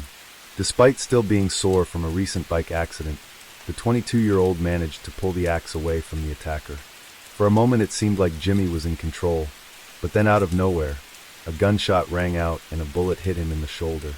Before he could react, another shot struck him in the chest, and he collapsed. His last instinct was to crawl toward the parlor, but as he reached the doorway, a final bullet struck his back. The axe slipped from his hand as he fell, and as he lay dying, James Dunham fired one last shot into his head. When they found Jimmy's body, it was reported that his clothes were still smoldering from the gunpowder burns. With his brother-in-law out of the way, Dunham turned his attention to finishing off Colonel McGlinchey, who was still unconscious in the entryway, but when he came back to check on the colonel, he discovered that the old man had somehow managed to escape. It turned out that when Dunham swung the axe, he had missed. The blade struck the handle instead, knocking McGlinchey out, but not killing him. Dazed but alive, the colonel had gotten up and fled outside, calling for help as he staggered toward the cabin where Briscoe, a farm servant, was sleeping. Panicked that McGlinchey might get away, Dunham aimed his revolver at him and fired, but the gun clicked. There were no more live rounds. Furious, he cursed, dropped the gun on the porch, and pulled out another one. This time, he fired recklessly into the night, desperately trying to end the colonel's life. While this was happening, a neighbor about 300 yards away was lying awake in bed, trying to get some sleep despite the room's uncomfortable warmth. He had left the window open to catch the night air, but nothing seemed to help. He tried reading to drift off, but it didn't work. Then, just before 11:30, he heard the sharp crack of gunshots and cries for help coming from the McGlinchey farm, which he could see from his window. Sensing something was terribly wrong, he quickly got out of bed, dressed hastily, and rushed over to see if his neighbor needed help. By then, Colonel McGlinchey had taken refuge in the cabin where he found Bob Briscoe, the farmhand, who had been woken by the chaos and was standing frozen in fear in the corner. McGlinchey locked the door as James stood outside, demanding he come out. McGlinchey refused, and James fired 2 shots through the door. There were cries from inside, but James kept demanding the colonel to surrender. The colonel, bloodied and weak, told him that he had already been shot and was as good as dead. In the midst of the chaos, Bob Briscoe tried to escape by smashing a rear window, but Dunham was faster. He shot Briscoe straight through the heart, killing him on the spot. Weakened from blood loss, McGlinchey made a final attempt to reach the house. As he ran out of the cabin, James easily caught up. He stood behind the colonel, aimed his pistol and fired. McGlinchey collapsed face first onto the dirt path. Without hesitation, James shot him twice more in the head, executing him coldly. The neighbor who had rushed over to the McGlinchey farm saw the whole thing go down, but he made sure to stay hidden. He wasn't armed and didn't want to get caught by James, so he carefully watched the final 2 murders unfold from a safe distance. As the chaos continued, he made the choice not to get involved. Instead, he ran back home, his heart racing, and told his father everything he had witnessed. Now, if you're wondering where's George, the driver who had taken Jimmy and the colonel to the meeting, here's where he was. After the colonel told him to take care of the horses before bed, George heard the gunshots and knew something was wrong. Fearing for his life, he decided the best thing to do was hide out in the barn, away from the madness. However, James knew that George was hiding nearby the entire time. After killing the colonel, he shouted toward the barn, demanding that George come out. He was determined to find him, knowing George could be a witness to the massacre. James searched everywhere, through the house, the cabin where the colonel and Briscoe had spent their last hours, and even the barn. He got so close to George that the poor man was sure his end was near. But by some stroke of luck, James didn't find him. James must have thought George had somehow escaped, or maybe called for help because, in the end, he chose a buckskin horse that had belonged to Jimmy Wells and rode off into the night. In his rush, he didn't even bother with the saddle. Meanwhile, as the neighbor made his way back to McGlincy's farm, he bumped into George. The frightened driver told him that James had ridden off just a few minutes ago. The neighbor asked George if he had seen anyone else from the family, but George shook his head. He hadn't checked the house either. Was too scared to. After talking it over, the two decided to team up and figure out what had happened. Their first stop was outside, where Colonel McGlincy's body still lay. They confirmed the worst. He was gone. With heavy hearts, they turned to the house. It was dark, quiet, and felt completely lifeless.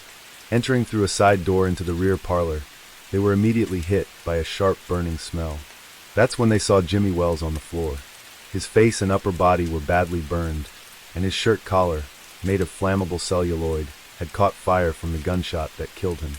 From there, they cautiously made their way into the dining room, which was a disaster zone of shattered plates and dishes. Bloody footprints trailed into a nearby bedroom, and when they followed, the sight was horrifying. Mrs. McGlincy's body lay in a bloody mess, with splatters covering the walls, floor, and even the ceiling. The downstairs search turned up nothing else, so the two climbed the stairs to check the second floor. Across the staircase, they found Minnie, lifeless in her room. But there was still no sign of Hattie or the baby. Frantically, they looked under beds and inside closets, but the two were nowhere to be found. Then, they heard the sound of a horse and buggy approaching. Word about the killings had started to spread, and neighbors were beginning to arrive. Around 1 in the morning on May 27th, someone found Robert, Bob Briscoe's body, out in the field behind the cabin. But Hattie and the baby? Still missing.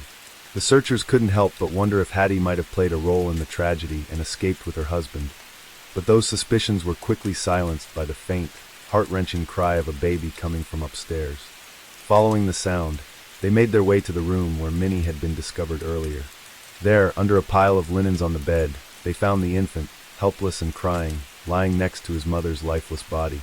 Beside Hattie's bed, there was a handwritten note that read, "Please say goodbye for me to my dear mother, brother. Stepfather." At first it seemed like Hattie had little time to prepare for her tragic end, but soon people started wondering if James Dunham had actually written it. Some suspected that he might not have planned to kill everyone at first. Maybe it was the brutal murder of the maid that pushed him over the edge, and from there his bloodlust spiraled out of control. Then there was little Percy Dunham, the only survivor of that horrific night. After everything was over, Percy was taken in by neighbors, and eventually he was adopted by his maternal grandparents, Harriet and Michael Brewer. As for the funerals of the victims, the first to be laid to rest was Minnie Schlieser, just 28 years old. Her funeral took place on May 28th, less than 48 hours after her death.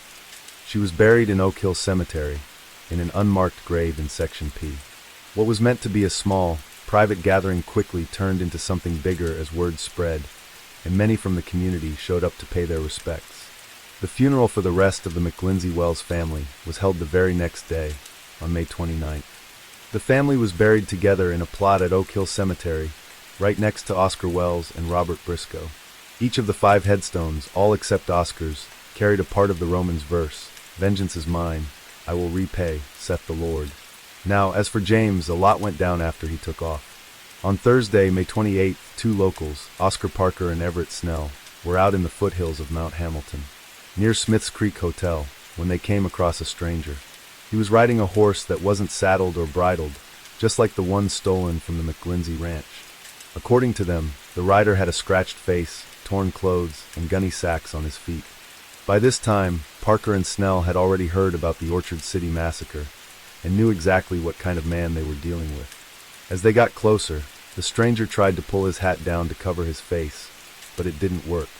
They both recognized him instantly. James Dunham. Snell, who had worked with James a few years earlier, knew for sure it was him.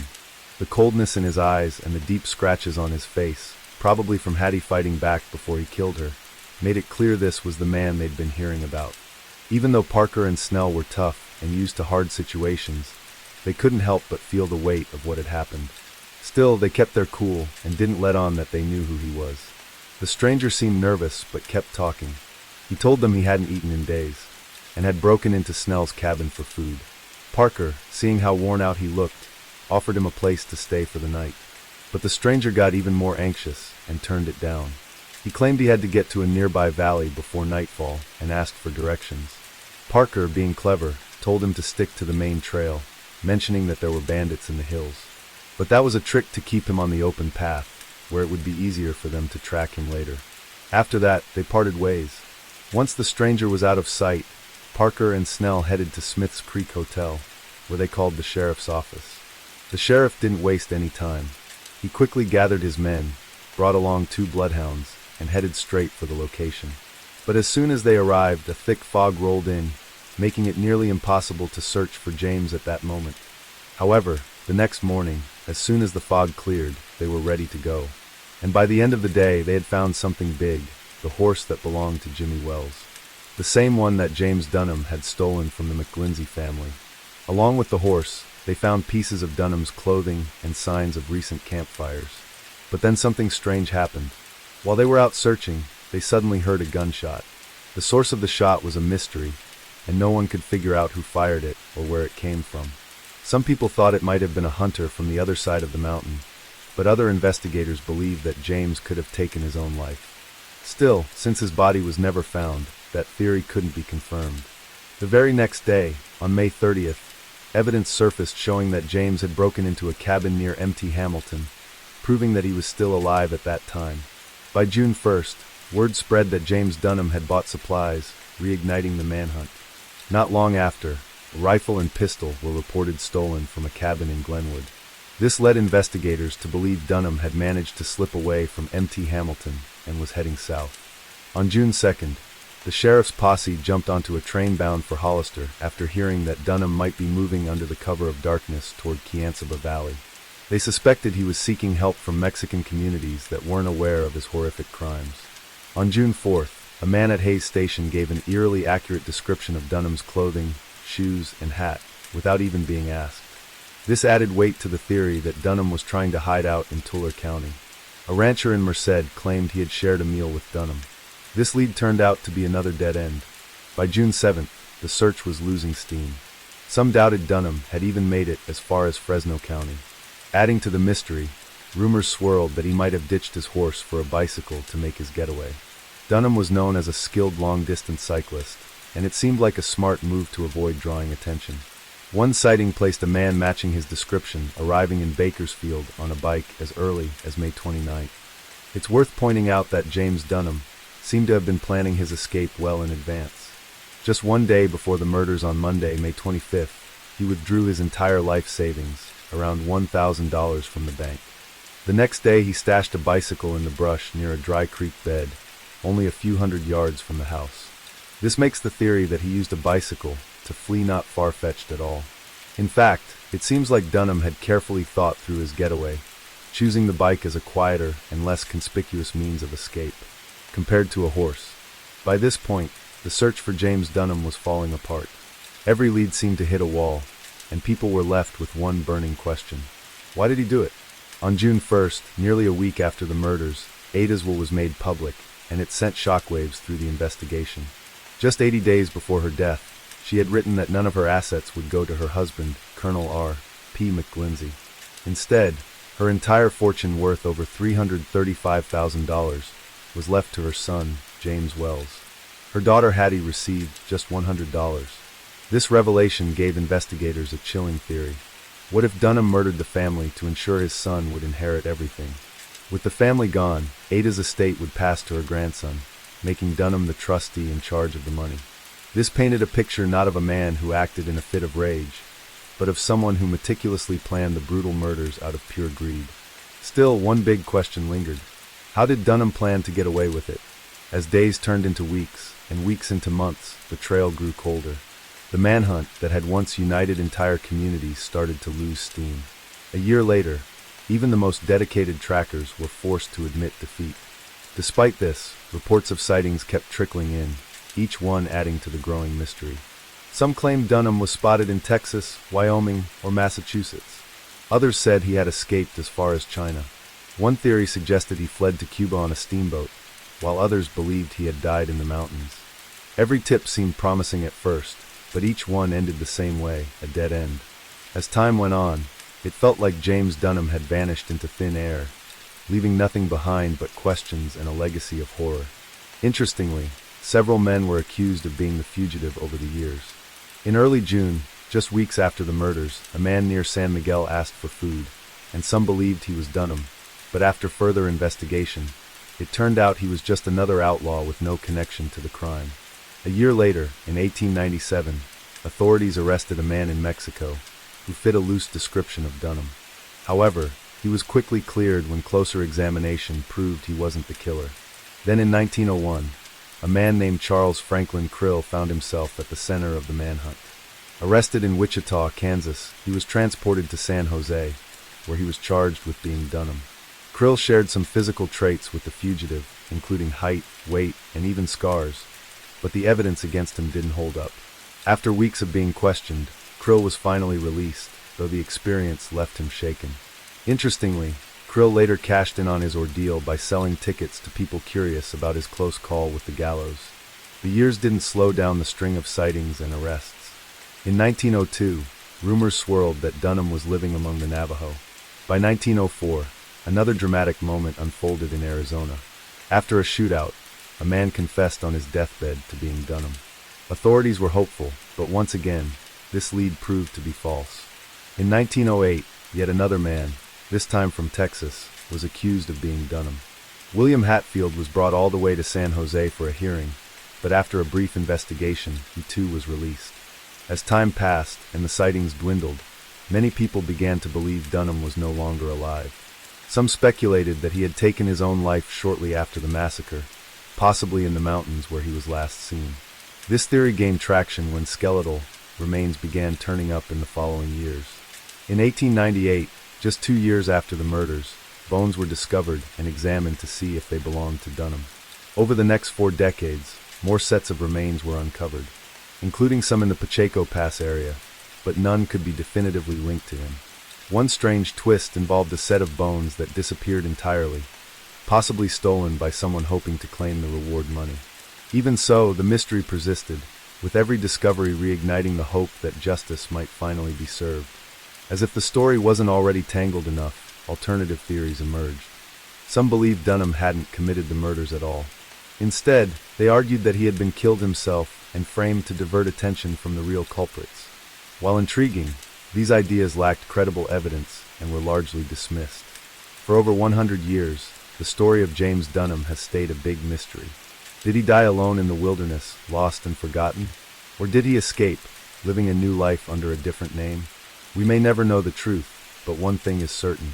The horror of that night left a lasting mark, especially on the only survivor, Percy Osborne Dunham. Percy, just a baby when it all happened, grew up far away from the dark shadow of his family's past. To protect him, he was renamed Percy Brewer and raised by his grandmother. Despite his tragic beginnings, Percy went on to live an incredible life. He became a pilot, served in both world wars, and retired as a colonel. But no matter how far he went, the weight of his family's past likely followed him. Story 5. Did go get a gun and bring it down here. It's in your vehicle? Do you have any guns on you at all? No, sir. It's leaning up against the side of my car. You're fine, man, you're fine. Turn around for me. I don't have any guns. Okay, yes, sir, I see that. Okay.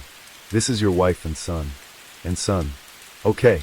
Sometimes the people who seem like they're above the law are the ones breaking it in the worst ways. They were rich, powerful, untouchable. For almost 100 years, the Murdoch family ruled a quiet corner of South Carolina, like their own kingdom. They had deep roots in the legal world. 3 generations of them worked as top prosecutors, putting people behind bars, while building a name that demanded respect. But behind the polished smiles and courthouse connections, something was very wrong. This isn't just some small-town drama. It's a twisted story of lies, greed, and murder that no one saw coming. A family that looked perfect on the outside was hiding secrets darker than anyone could imagine. And when it all started to unravel, the truth shocked the entire country. To really understand how shocking this case was, you have to know who the Meadows were in South Carolina. For more than 85 years, the family didn't just work in the legal system. They were the legal system. 3 generations of Murdaugh men, all named Randolph, held the top prosecutor job in the 14th Judicial District. That's 5 counties. And in those 5 counties, everyone knew the name. People even called it Murdaugh country. If you were in trouble with the law, the Murdaughs were the ones who could either make it go away or make sure you paid for it. Their influence didn't end at the courthouse. They ran a powerful law firm, too, built by the first Randolph Murdaugh nearly a century ago. Over time, it became known for big money lawsuits, especially personal injury cases, the kind that win millions in settlements. It was the perfect setup, a family that could prosecute criminals by day and sue powerful companies by night. And through it all, they built a reputation that no one dared question. But every empire has cracks, and the Murdaugh legacy was no different. Because while the family looked like Southern royalty on the outside, not everything was as polished as it seemed. And when the 4th generation's son, Alex Murdaugh, took the spotlight, things started to spiral in ways no one could have predicted. Alex had been living a double life, stealing from his law firm, scamming clients, and covering it all up with charm and connections. But the deeper you dig, the more disturbing it gets. His victims weren't just numbers on a balance sheet. Many were grieving families, injured workers, or people who trusted him at their most vulnerable. And in 2021, that carefully crafted world came crashing down. In the most violent, unthinkable way. The first real glimpse into the chaos behind the Murdaugh name came on a chilly February night in 2019. Paul Murdaugh, the son of Alex and Maggie Murdaugh, just 19 years old at the time, was partying with friends on his family's boat. They had been drinking heavily, despite the fact that Paul was underage, and everyone knew he had a reputation for being reckless when he drank. But that night, his recklessness would end in tragedy. Shortly after 2 a.m., the boat slammed into a bridge piling near Paris Island. The impact threw several passengers into the dark, freezing water. One of them was 19-year-old Mallory Beach. Her boyfriend and friends searched frantically, screaming her name into the night. But Mallory was gone. It took search teams a week to find her body. The entire state of South Carolina mourned. Mallory was smart, kind, and full of life. And yet, almost immediately whispers began circulating. People were already asking, would Paul Murdaugh be held accountable, or would his last name protect him? Police body cam footage from the night showed just how chaotic things were. The teens were injured, emotional, and terrified. But one thing stood out. None of them wanted Paul to talk to officers. They knew his family's name could change the outcome. And sure enough, Paul wasn't arrested that night. In fact, months passed before he was charged with boating, under the influence resulting in death. A charge that carried serious time. But few believed he'd ever see a prison cell. And he never would. Because before the case could go to trial, before Mallory's family could see justice, Paul was murdered, shot to death alongside his mother Maggie on the family's hunting estate. And suddenly, the boat crash wasn't just a local scandal anymore. It was the first domino in a much darker, deadlier story. The firearm you brought from inside the house. Yes, sir. This is a long story. My son was in a boat wreck months back. He's been getting threats. Most of it's been benign stuff we didn't take serious. You know he's been getting like punched. I know that's what it is. When did you get home? Right when you called, or did you go to the house first? Where's the house? I came to the house first.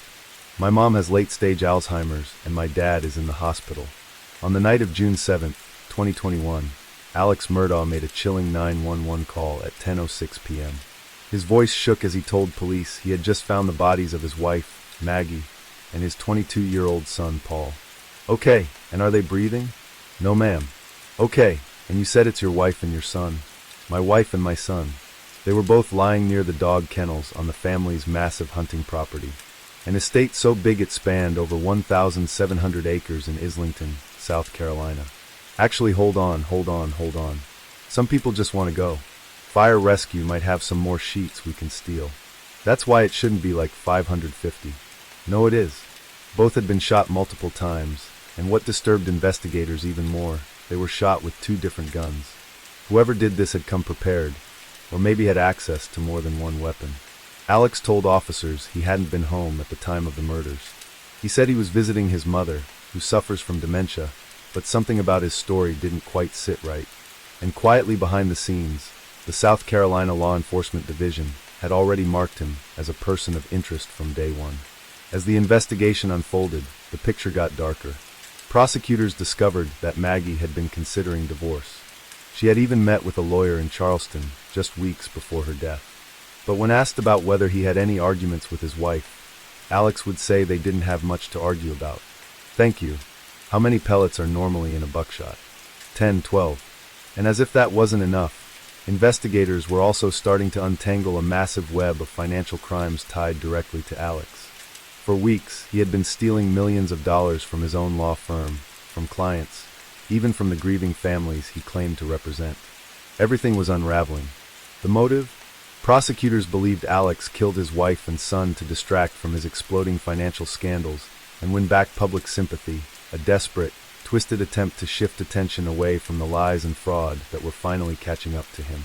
So in July 2022, Alex was officially charged with the murders. He pleaded not guilty. "This is a murder.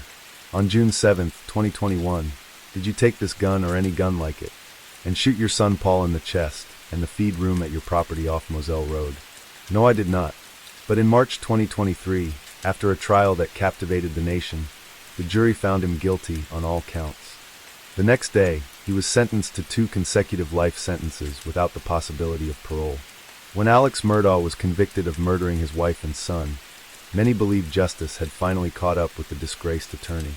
But the reality was that it was just the beginning of a show. "Do you need any additional time to confer with Mr. Murdaugh? He indicates he doesn't need to talk to me. It hurts my feelings, but we don't need any break. However, Your Honor, he does need to visit the restroom before we start this process." As of May 2025, Murdaugh is buried under a mountain of legal trouble. 102 criminal charges across 19 indictments, ranging from financial fraud to narcotics distribution. He's disbarred, his assets seized, and he's locked away for life. Yet even from prison, the ripples of his crimes continue to spread, touching the lives of the dead, the broken, and the betrayed. But this was just the beginning of the world, getting to realize how dark it was to be born in this world as Alex Murdaugh. On a quiet summer morning in July 2015, the body of 19-year-old Stephen Smith was discovered on a lonely stretch of road in Hampton County, South Carolina, just 15 miles from the Murdaugh family's Moselle estate. He was a promising nursing student, openly gay, and known for his bright spirit and ambition. But that July 8th morning would mark the end of his life, and the beginning of years of whispers, doubts, and theories that still haunt the Lowcountry. Stephen's cause of death: blunt force trauma to the head. But strangely, investigators quickly ruled it a hit-and-run accident, and Stephen's loosely placed shoes were still on his feet. Details that didn't quite fit the typical hit-and-run narrative. From the beginning, something fell off. Even more intriguing, Stephen had been a high school classmate of Buster Murdaugh, the eldest son of Alex.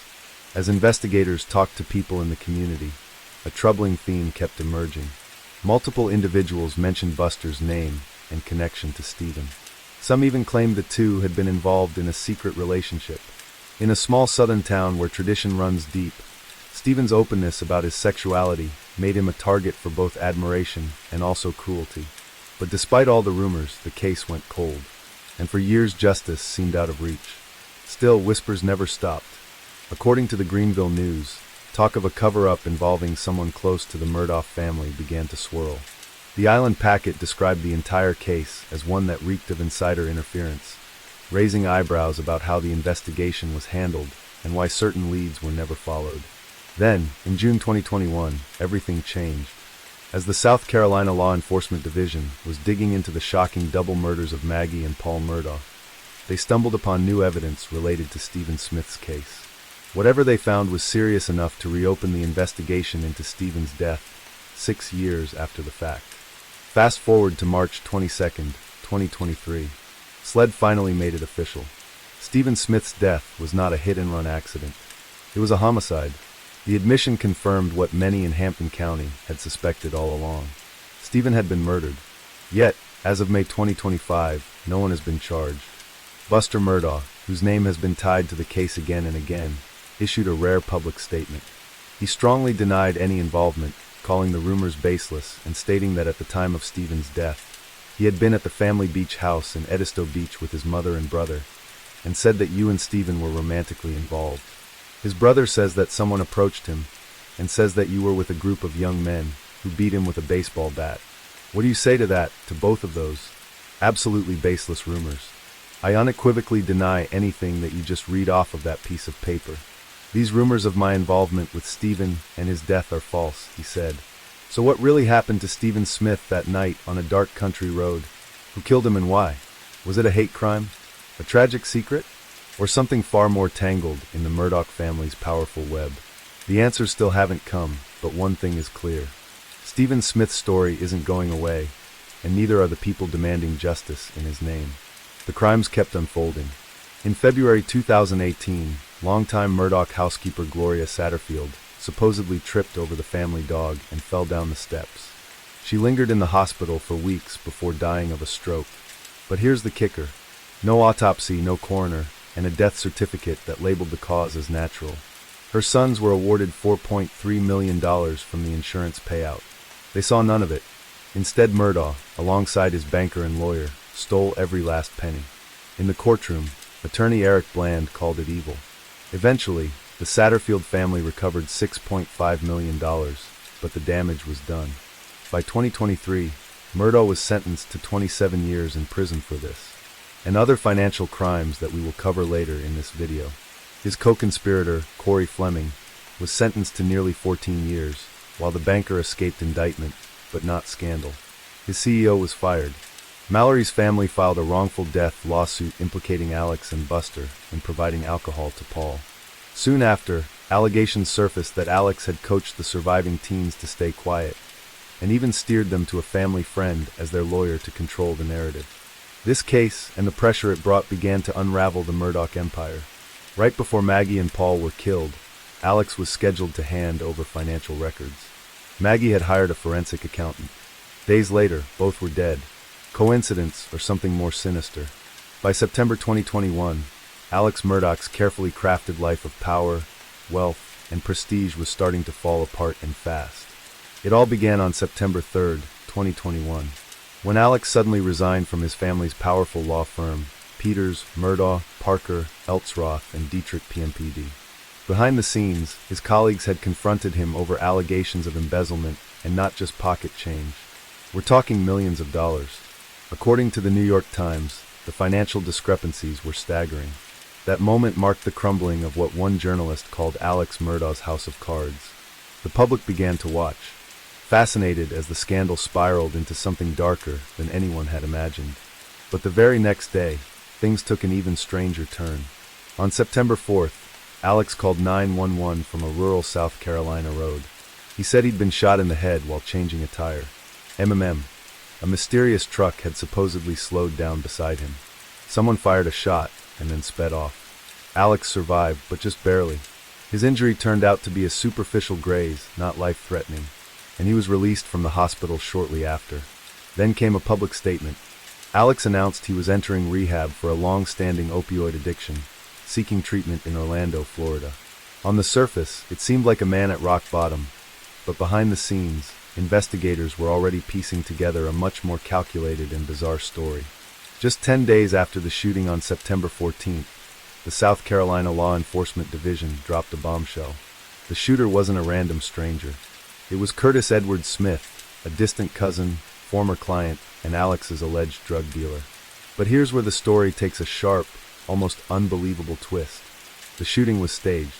According to SLED, Alex had hired Curtis Smith to kill him, hoping his death would look like a murder and allow his surviving son Buster to collect a $10 million life insurance payout. Because Alex believed mistakenly that suicide would void the policy, he tried to engineer a fake homicide. In short, Alex wanted to die, but not by his own hand, and certainly not without leaving something behind for his only living son. Smith was arrested and charged with assisted suicide, aggravated assault, and insurance fraud. Alex, meanwhile, admitted to orchestrating the whole thing, citing massive depression and a deep addiction to oxycodone as the reasons behind his unraveling state of mind. But Curtis Smith didn't go quietly. He denied ever shooting Alex, claiming he never intended to kill him.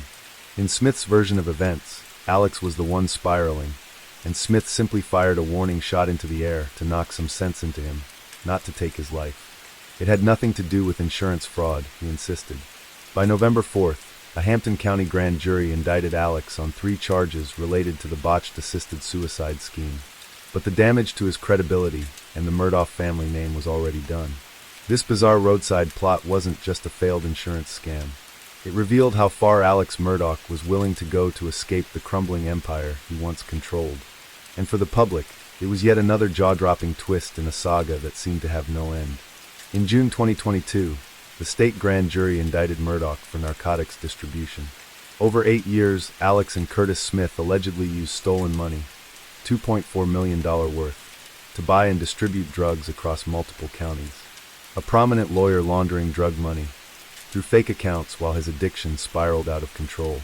It's hard to believe, but with Murdaugh, nothing is too dark, too twisted, or too depraved. Just when you think the story couldn't get any more disturbing, yet another voice stepped forward, adding a chilling layer to the already tangled web of Alex Murdaugh's alleged wrongdoings. In August 2022, a former sex worker from South Carolina named Lindsay Edwards came forward with horrifying claims during an interview with Fitz News, an outlet known for investigating South Carolina's political and legal elite. Her story isn't just shocking, it's deeply unsettling. Lindsay alleged that she first encountered Alex Murdaugh at a private party, the kind hosted in secret, attended by powerful local men and flooded with drugs.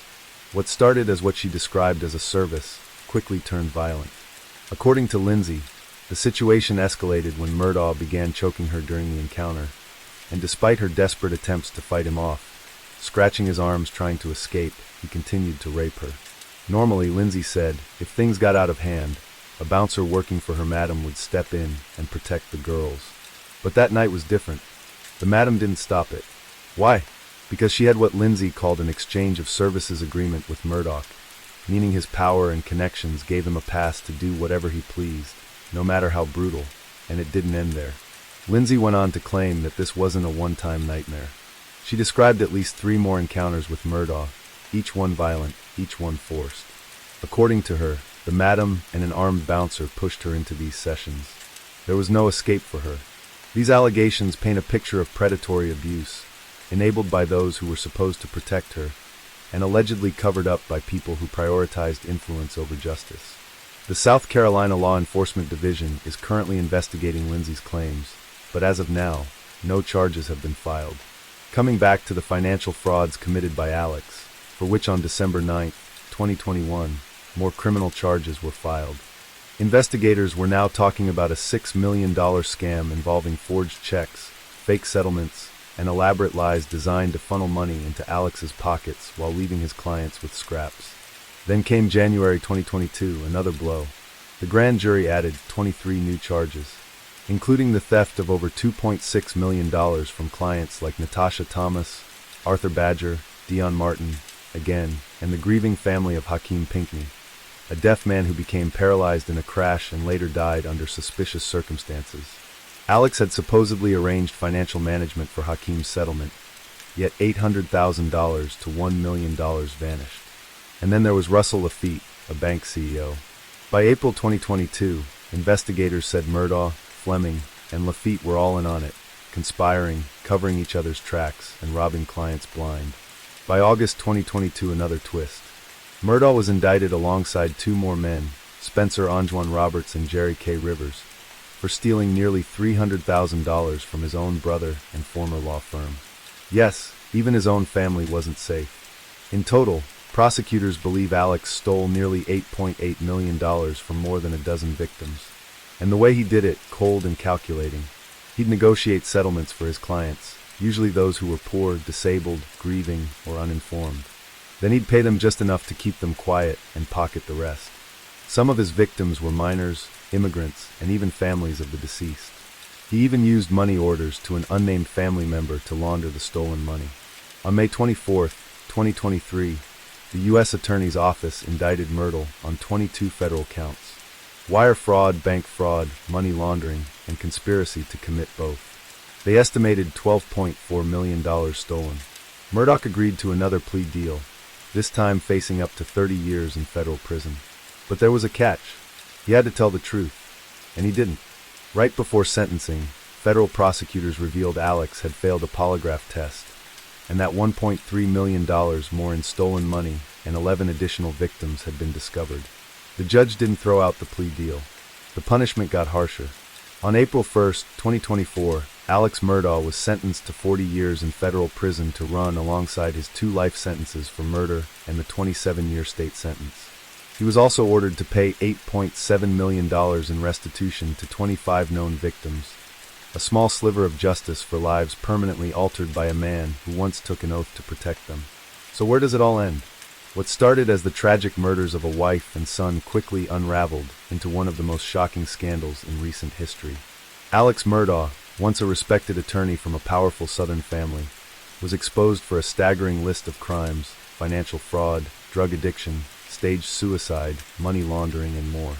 And while the double homicide caught national attention, the deeper story revealed something far darker: years of lies, abuse of power, and victims who never got the justice they deserved until now.